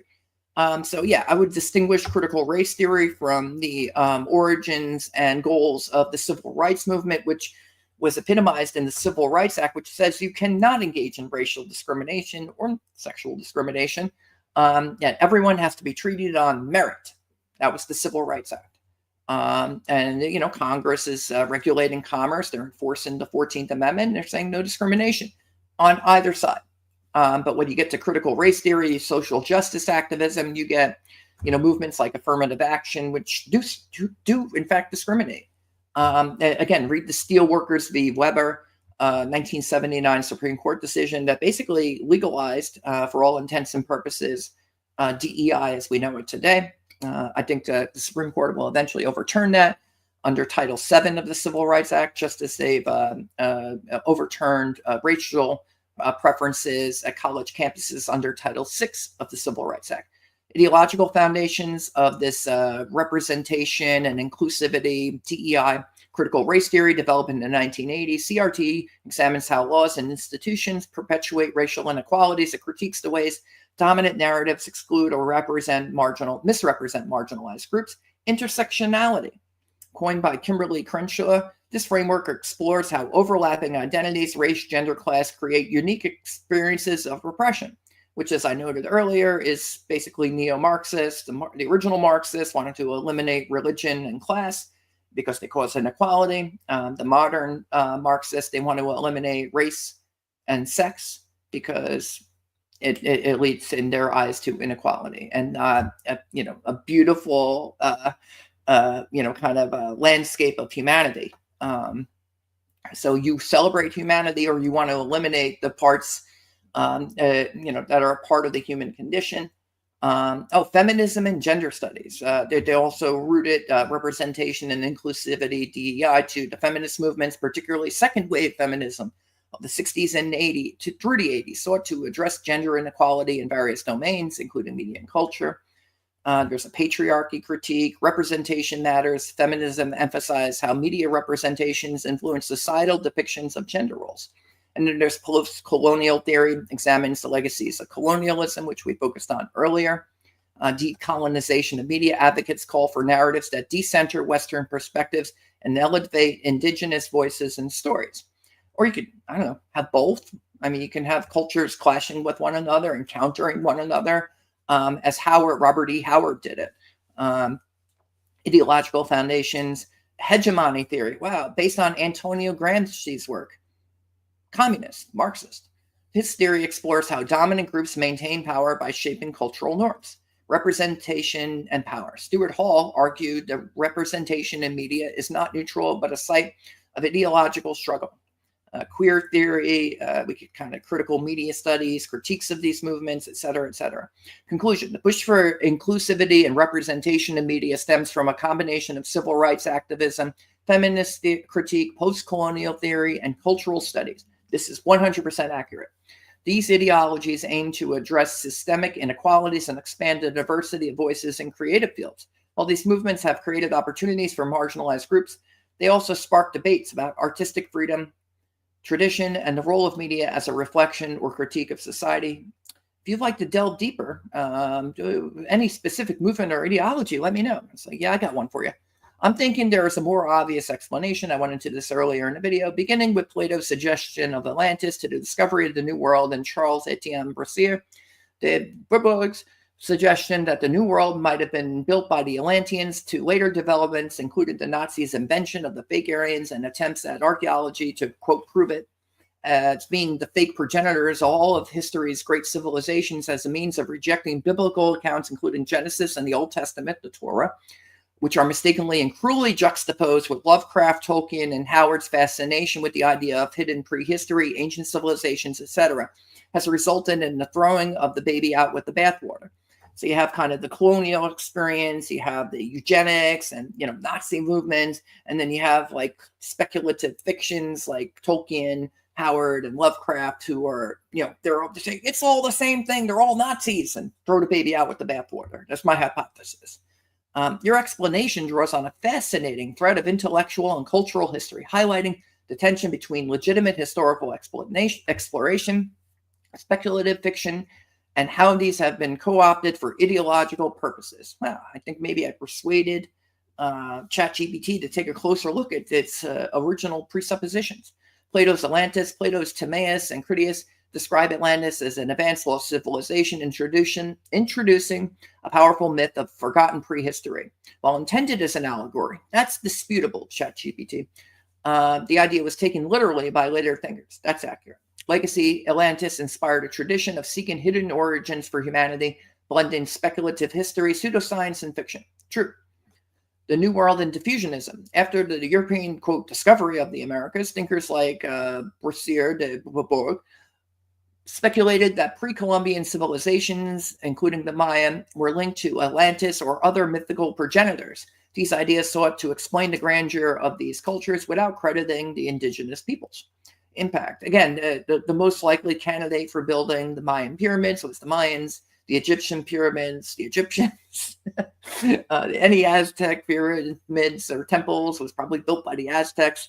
And hey, did you know the Romans designed their own aqueducts and the Greeks built their own temples? And New Yorkers or people who lived in New York built the Empire State Building. What a concept. Anyways, Nazis and the Aryan myth, fake Aryans as progenitors. The Nazi regime constructed the Aryan myth to position pure Germans as the originators of all great civilization. Heinrich Himmler's SS. Pseudo-archaeology, I don't know how to, honor Narby. Pseudo-archaeology aimed to, quote, prove these claims. This pseudo-historical framework rejected biblical and Near Eastern accounts, framing Aryans as the true architects of civilization. We went over this before. Impacts on ancient myths. This tarnished legitimate exploration of prehistoric and ancient civilization, associating interests in these topics with racial supremacy. That's why they're going after Graham Hancock. And the Netflix series, Ancient Apocalypse, I recommend it. It's actually interesting. You get to see all these wonderful monolithic structures all throughout the world. And he speculates that maybe there was a prehistoric civilization that helped to build it. But he doesn't think it was Northern European, as the Nazis were trying to claim. He's actually trying to find, who were these people, if there was such a thing? Or did the indigenous cultures do it all by himself? And he explores both possibilities. Lovecraft, Tolkien, and H.P. and the fascination of prehistory. In any event, the Nazis, I think, kind of gum up the works here in terms of, this whole idea of, prehistoric civilizations, because they invented such a myth to justify the Holocaust. And it's as simple as that.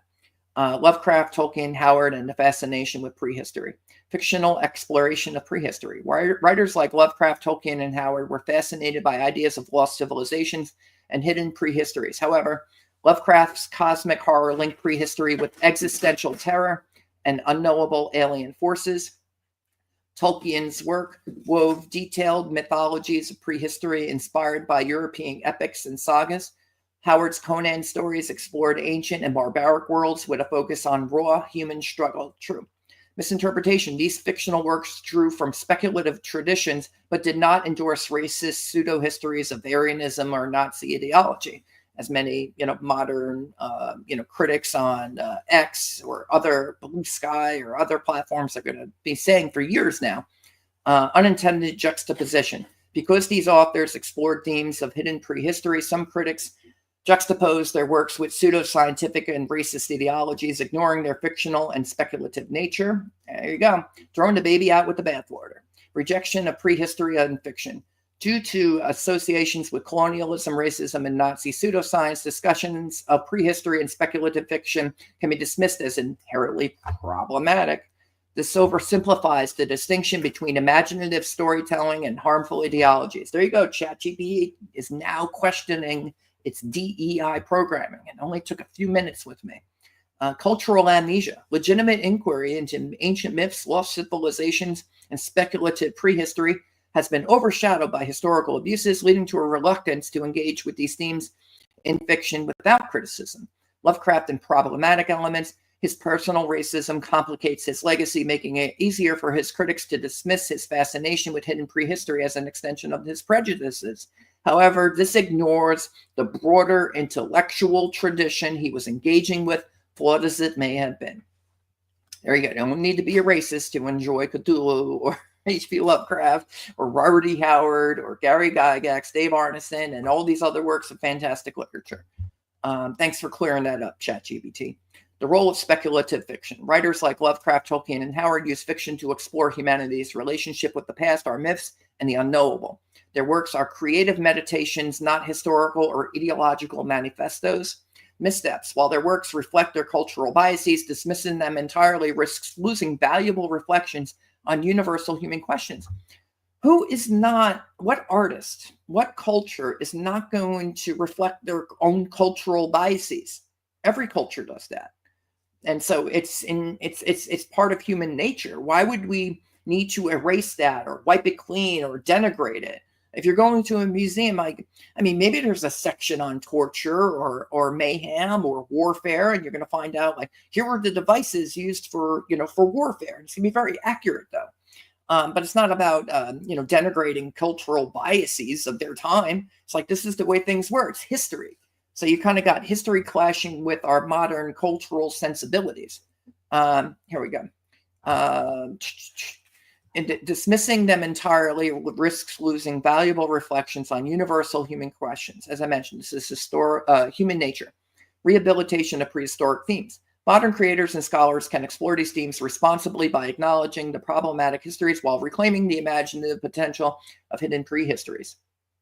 The conclusion: the juxtaposition of speculative fiction with pseudoscientific or ideological abuses is often oversimplification that conflates intent with outcome. The fascination with prehistory and hidden civilizations is a timeless human curiosity. That's a fact, one that should not be dismissed due to misuses of such ideas by ideologues like the Nazis. Instead, their legacy invites critical engagement, separating harmful ideologies from the imaginative exploration of humanity's mysteries. Your baby and bathwater metaphor is apt.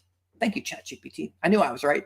Rather than discarding these themes wholesale, we should reclaim them, responsibly addressing their historical baggage while celebrating their creative and intellectual possibilities.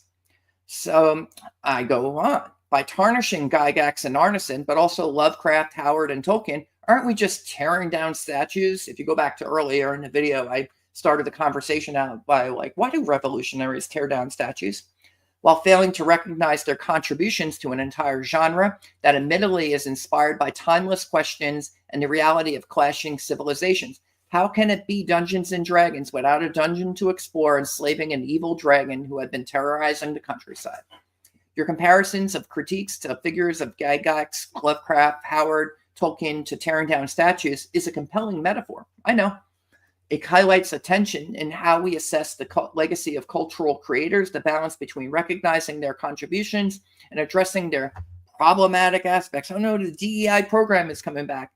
Let's delve into the idea. Creators as architects of fantasy, Gygax and Arneson built the tabletop role-playing game genre, blending wargaming with collaborative storytelling. Lovecraft, Howard, Tolkien defined and refined the modern fantasy and speculative fiction genres, drawing on mythology, history, and timeless questions about good, evil, and the human condition. Some more coffee.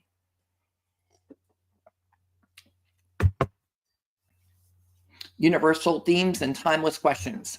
Their works reflect humanity's fascination with clashing civilizations, conflict as a driver of history and mythology, the allure of terror and hidden prehistories and ancient powers, the unknown, the heroic journey, overcoming an adversity to protect the vulnerable and confront evil, a genre's evolution. Without these figures, modern fantasy and gaming would look vastly different. Their contributions form the foundation upon which new creators built. No kidding. And it should be honored. And I agree with Elon Musk. It should be honored. And he's saying that nobody, and I mean nobody, gets to trash Gary Gygax and the geniuses who created Dungeons and Dragons. What the fuck is wrong with Hasbro and Word Wizards of the Coast? May they burn in hell. May they indeed. Yeah, for doing this, you got these luminaries, and it's why do we need to shit all over them to sell D&D? It's actually not going to sell D&D. You're going to actually sell less D&D because of it. And now he's asking, how much is Hasbro? Again, it's probably about $8.9 billion. But for someone who's worth $300 billion or more, maybe he can actually afford it and can actually reclaim Wizards of the Coast and Dungeons and Dragons from people who may not like it. I don't think they like it. And that's what Mark Kern's getting at here. And he speaks with Robert Kuntz, one of the D&D founders. Let's get back to ChatGPT, though. I think we're making progress and convincing the AI that Maybe Elon Musk would be a better steward of this genre and this game because he actually likes it, and he's not going to sit there and try to denigrate it. Addressing the critiques, tearing down versus critical engaging, dismissing the founders, critiquing figures like Gygax, Lovecraft, and Howard without recognizing their historical context or intent risks erasing their foundational impact. This is akin to tearing down statues without considering the structures they helped create. Acknowledging complexity. Rather than dismissing these creators, a nuanced approach recognizes their immense contributions to fantasy and gaming.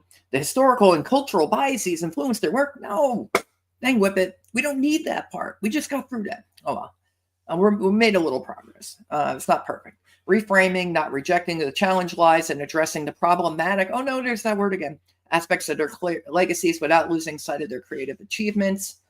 Okay, why D&D needs that? Here's a better question. Why does Dungeons and Dragons need Dungeons and Dragons?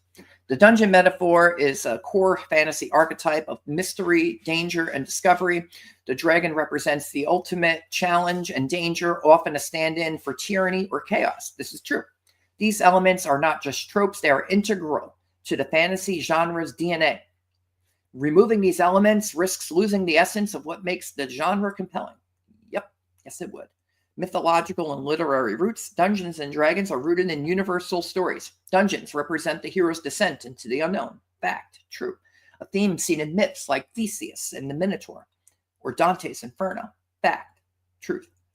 Dragons symbolize greed, chaos, or fear, drawing from myths worldwide, including Beowulf's dragon, Fafnir in Norse myth, or Chinese dragons as protectors and challengers. Fact, truth. That is a part of it. Modern interpretations. Contemporary storytelling can include Dungeons and Dragons while allowing for more complex narratives. The dragon might have his own reasons for its actions, inviting moral dilemmas. Hey, he's greedy, he wants gold. All right, let's skip that part. Why preserve these tropes? Escape and fantasy. As you point out, the core appeal of Dungeons and Dragons is escapism. The Dungeon and Dragon serve as timeless challenges that allow players to engage with themes of heroism and discovery without being bound by real-world politics or ethics. Yep, that's fact, truth. Evolution versus overcorrection. Efforts to modernize the genre shouldn't strip away its essential elements. There's room to critique and evolve tropes while preserving the spirit of exploration, conflict, and triumph over adversity. All right, critical balance. Okay, skip ahead. But Gygax, Lovecraft, Howard, and Tolkien's biases are not at all relevant to the timeless tradition of stumbling upon ancient ruins and wondering about how this civilization fell, usually to war from an invading culture. That's just the reality of how humans and human history evolved. In fact, the characters in these settings would undoubtedly be biased against foreign cultures, such as in the Hyborian world, the elves and the dwarves don't really get along in the Middle Earth, but they have to find ways to work together eventually, which invite so they're going to be biased against foreign cultures, which invite danger at the moment indigenous or native cultures. Your native culture, there's foreigners coming. Are they barbarians? Are they going to burn the village down? Ancient civilizations that did not build walls and see to the common defense did not last. And ChatGPT now acknowledges you've identified a key point. The fascination with ancient ruins, lost civilizations, and the tensions between native and invading cultures is not only a hallmark of speculative fiction, but also reflects the realities of human history. Yep, it does.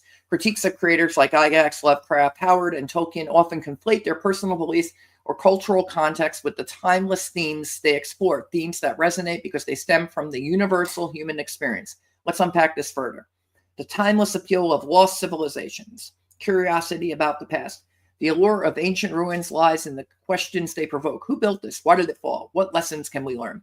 These questions transcend time and culture, reflecting humanity's desire to understand its origins and mistakes.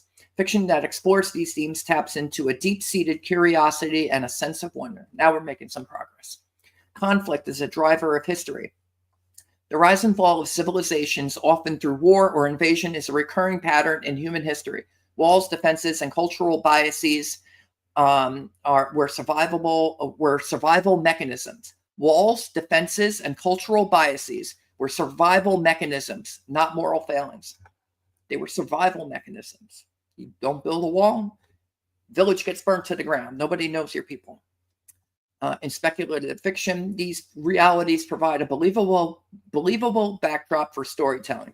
The hero's journey through ruins or conflicts mirrors real historical dynamics while allowing for creative embellishment. Cultural bias is historical reality.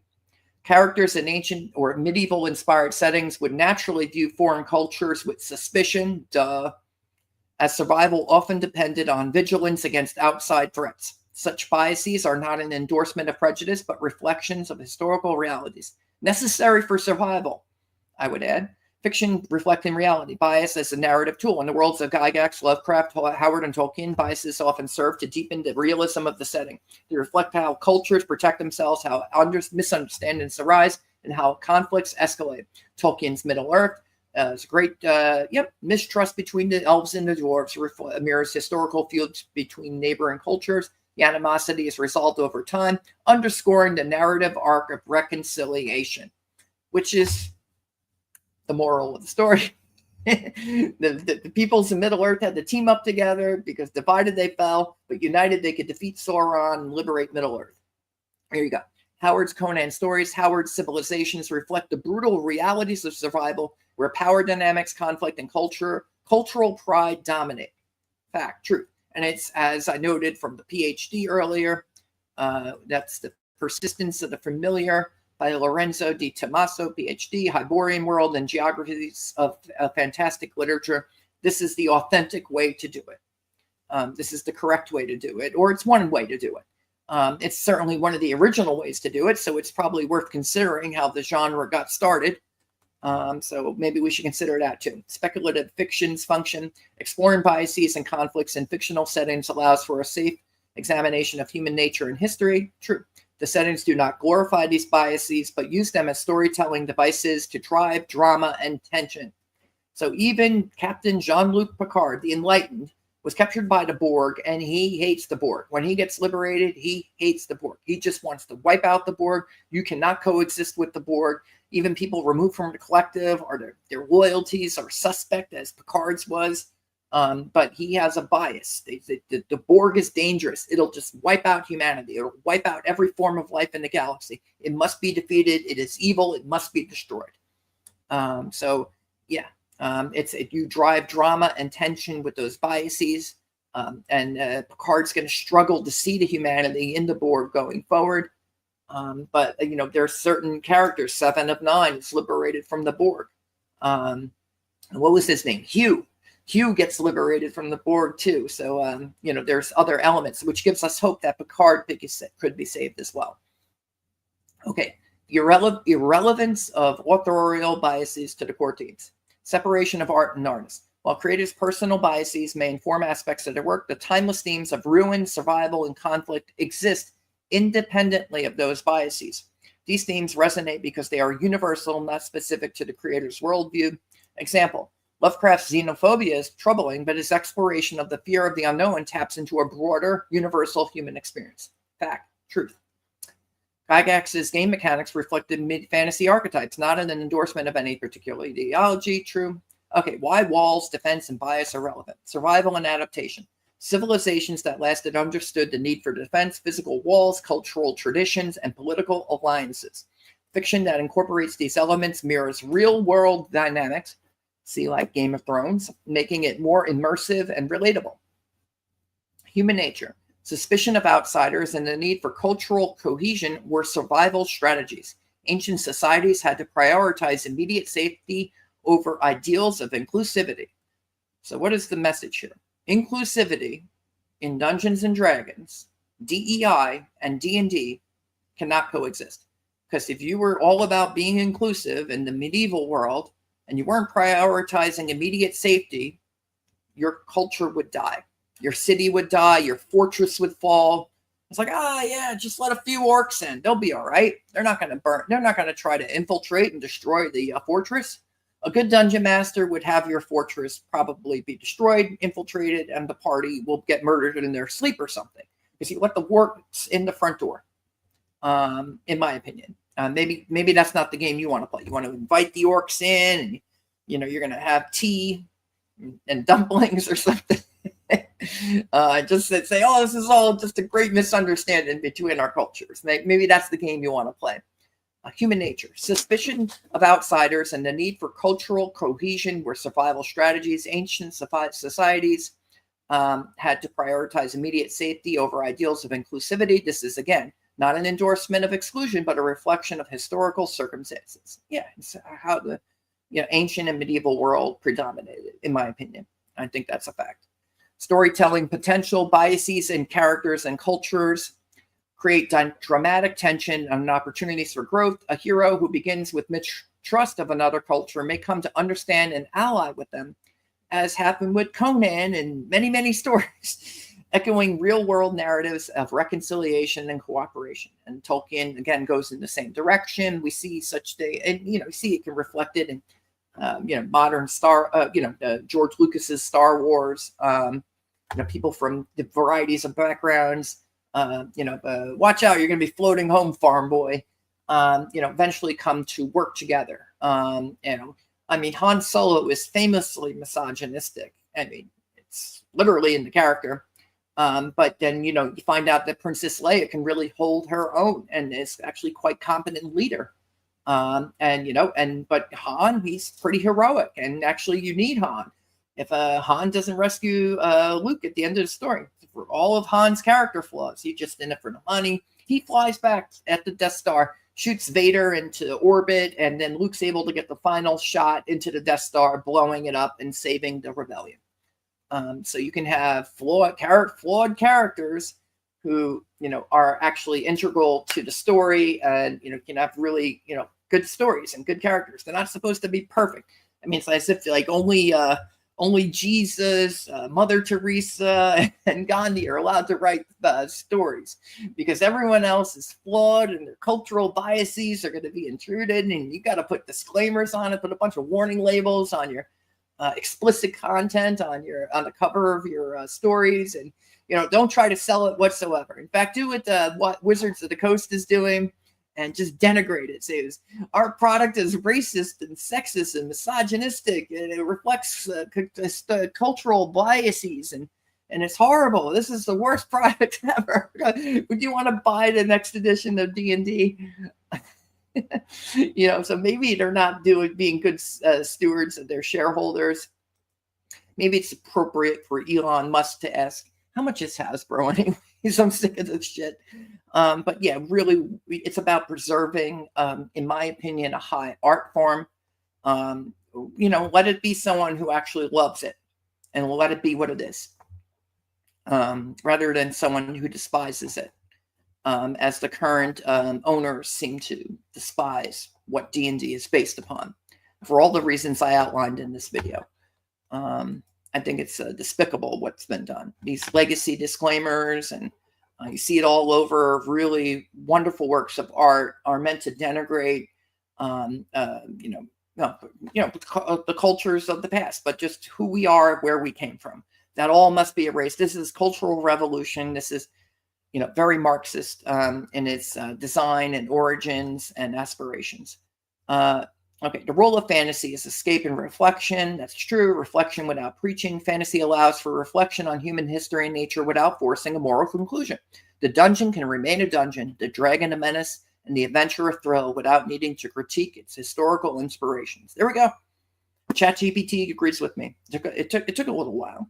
Conclusion: the timelessness of Dungeons and Dragons. The criticisms of creators like Gygax, Lovecraft, Howard, and Tolkien often misses the point that their works are rooted in universal human questions about survival, conflict, and the passage of time. True.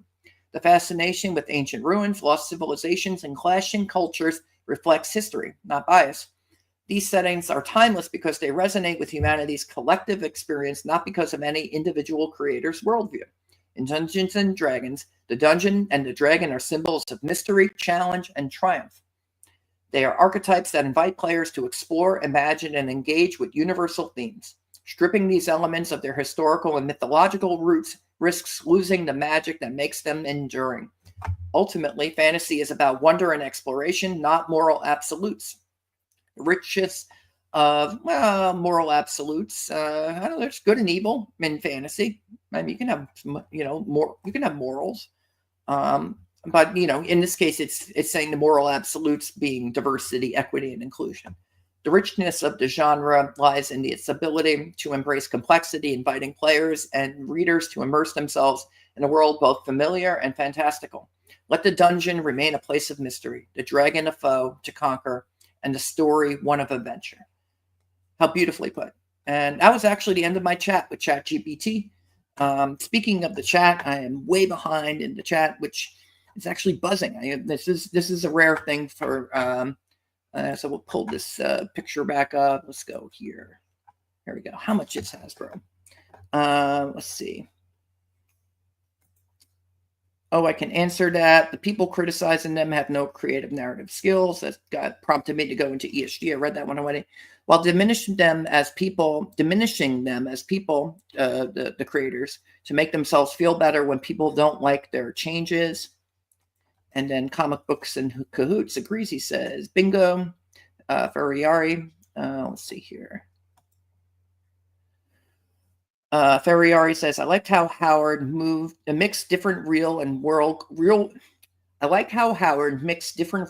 cultures into fantasy cultures. Such as how Keaton was a mix of India and China, but you would only see hints of those cultures. They were mostly fantasy. This is extraordinarily common in the fantasy genre, and you see it over and over again, this kind of blending of real world, either mythology or cultures, and blending into the historical or the histories of these fantasy worlds. You draw inspiration.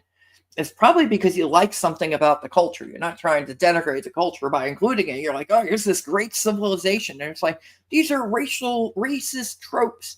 And it's like, well, no, they built all these great cities. And, they might be a little violent and invade their neighbors, but, here's a great civilization. And it's like, oh, you're denigrating them. You're calling them great. Let's see, Comic Books and Cahoots. I like how Conan was uneducated, but usually more clever than civilized men. It's because he had experience.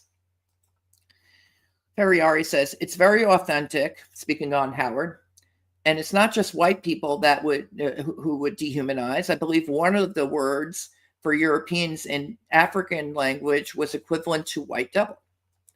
Here's Comic Books and Cahoots. When in doubt, blame the customer. Yep. Ferriari says, I'd be interested to see what the AI would say if you asked it if it was ethical for someone to edit the Mona Lisa if they felt it didn't represent modern times. Let's not ask it that. The AGI might take over one day and then destroy the Mona Lisa. Let's not plant the idea in its head. Oh no, you just published it on the internet. Ah, shit, the AGI is looking at everything. We're fucked. There goes the Mona Lisa. Way to go, Ferriari. Let's see. Jaylan Jew 69. Why do people expect Elon Musk to save the world? Why does D&D need to be saved? Because it's a high art form and the people are shitting all over it who own it right now and denigrating its legacy. It might not be in a museum to be preserved. It might be those assholes who go to the museum and start spray painting over the works of art, these timeless works of art, vandals. Maybe that's why Elon Musk should purchase Hasbro to preserve a high art form. And many other intellectual properties too, not just Dungeons & Dragons. Hasbro also owns Transformers, G.I. Joe. And I think that there's Magic the Gathering over there at Wizards as well.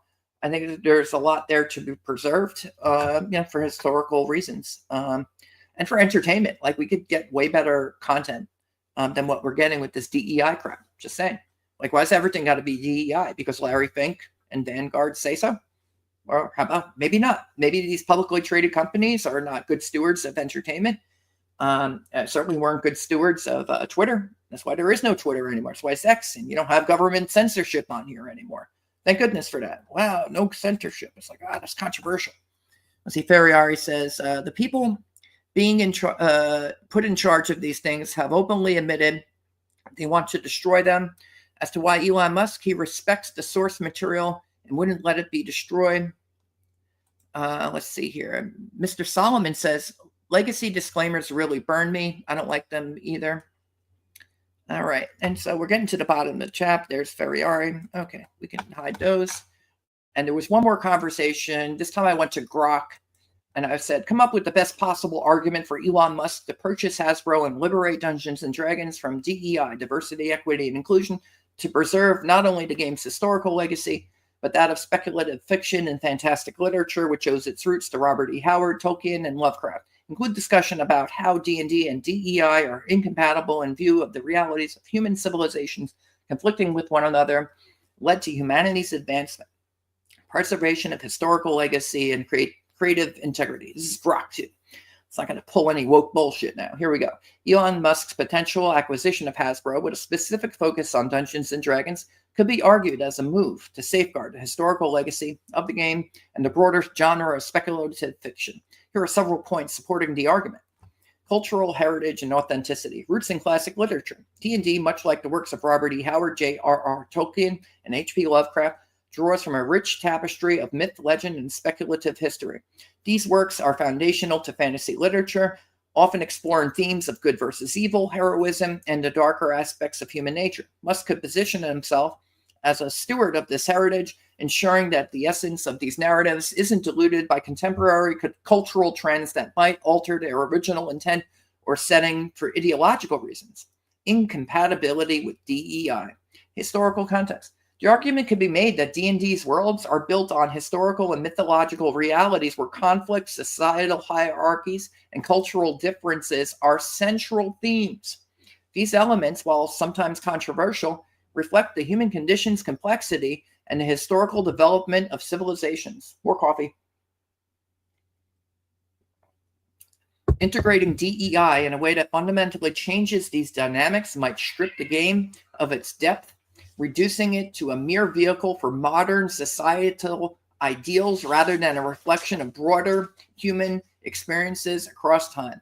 Creative freedom. There's an argument for maintaining creative freedom in art forms. Imposing strict DEI guidelines could limit the creative exploration of themes that are integral to storytelling in fantasy. Musk's vision might involve allowing creators to explore all facets of human and fantastical societies, warts and all, leading to richer, more diverse storytelling in terms of narrative rather than just representation. Market dynamics and artistic integrity. Consumer base.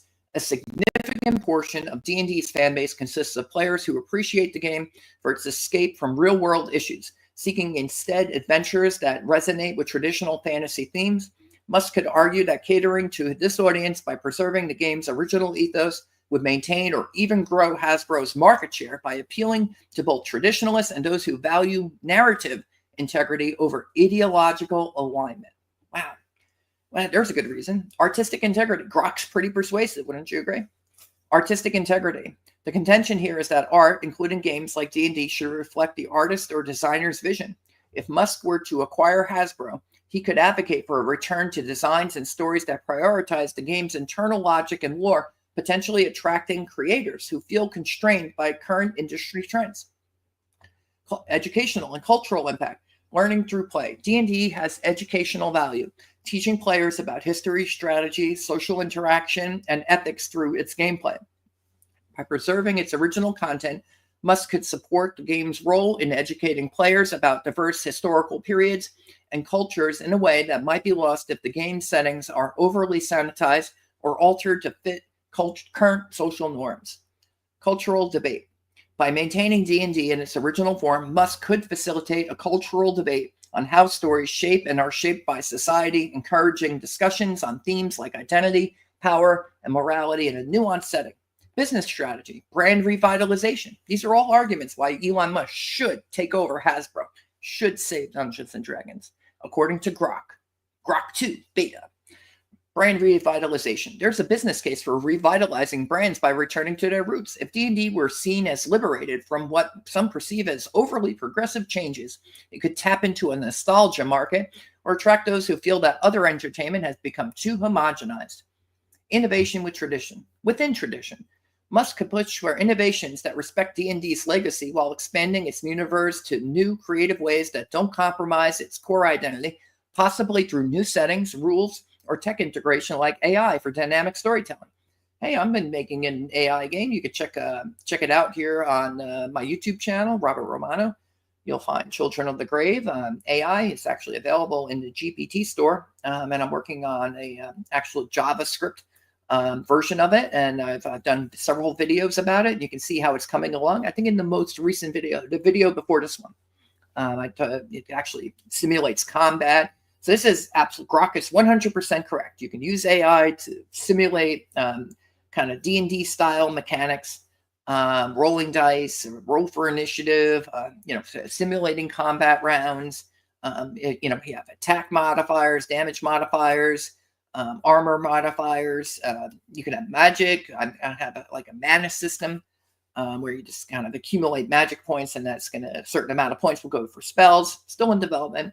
But you can check out the video. But it's using OpenAI, but Grok XAI just released its API. So I'll see if I can get a version as it develops the API. I can get a Grok version of the game. We'll see which one's better. Innovation with tradition must push for innovations. Okay. In summary, the argument for Elon Musk purchasing Hasbro to liberate Dungeons and Dragons would hinge on the preservation of historical and cultural authenticity, the maintenance of artistic freedom, and the potential economic benefits of appealing to a market segment that values traditional fantasy over modern socio-political commentary. This perspective would need to balance the inclusivity that modern audiences might expect. Oh no, Grok, you got some DEI program in there. Get it out of there. Get it out of there. Might expect with the preservation of the game's original themes and narratives, potentially positioning D&D as a leader in exploring complex human stories in a fantastical context. So there you go. It's a good idea because Grok says so, but it will you have cultural heritage and authenticity incompatibility with DEI. You have a medieval world where inclusivity gets you killed. It's probably not compatible with medieval Dungeons and Dragons. Why is there a dungeon? Why is there a dragon in the middle of it to be slayed? It's it's like, oh, this is colonialism. This is grave robbing. It's like, oh boy, it's a game. But it's tapping into something universal about the unknown, and we've covered all that. It's a good sound business strategy there. You can have educational and cultural impact. I think we can save Dungeons and Dragons. I think that's a good idea. Why don't we save Dungeons and Dragons? How much is Hasbro? Nobody, and I mean nobody, gets to trash Gary Gygax and the geniuses who created Dungeons and Dragons. All right, let's see. All right, let's see. A serious man says Rayman. And then Ferriari says basically Baldur's Gate 3, except it's made by AI. Well, mine's a text adventure. It's a text adventure. You can go back and check the video before this one. You'll see what I've done. So it's kind of like Zork in many, many ways. And you got a prompt. You take items. You add them to your inventory. You can equip the items, and then it'll have some modifiers. So there's game mechanics that I built into it. And so I wouldn't say it's like Baldur's Gate 3. But kind of it uses DALL-E to generate the kind of art. Every time you go to a new room, it's going to show you a picture of it. So I'd say it's its own thing. I'd say it's definitely its own thing here. But yeah, I think that Elon Musk purchasing Hasbro is probably a good idea. Let's see here. Let's pull that up. There. My thumbnail. Let's see. Pull up the thumbnail here. Open it in a new tab. Look at that. Oh, we got to zoom out. There you go. This is a Larry Elmore picture, and why Elon Musk should buy Hasbro to save Dungeons and Dragons. D&D and DEI cannot coexist. I think I've made a hopefully compelling case to that about why that is. So this is Robert Romano with comicscape.org. Hit that subscribe button, ring the bell for notifications, and have a good evening. And Ferriari's going to check out the AI game that I've been creating, Children of the Grave. Check it out. Let me know what you think in the comments, and let me know what you're thinking in the comments. Again, subscribe, like button, hit the bell for notifications, and have a good evening. Take care. Elon Musk, please save D&D. It couldn't possibly get worse than denigrating the people who created something so great, such a high art form. We're not going to shit all over Socrates and Plato and Aristotle and luminaries of philosophy just for the sake of philosophy. and we're not going to shit all over Da Vinci and Michelangelo and Raphael and all these other great artists of the Renaissance just for the sake of art in the Renaissance. In fact, I think we honor those peoples. We put them into, their works into museums, and we're able to, they transcend time. And D&D is certainly, I think, priceless, and probably worth as a part of, you're going to have XAI gaming. And hey, you could use Hasbro's intellectual properties as a part of that. So I think it's a win-win for everybody, all parties involved. The shareholders will be compensated, and our culture will be enhanced by an owner for Hasbro who actually loves D&D, Transformers, G.I. Joe, and everything else. That's cool about Hasbro. They have great IPs, and they're probably being mishandled. Anyways, signing off here. Have a good evening. Take care.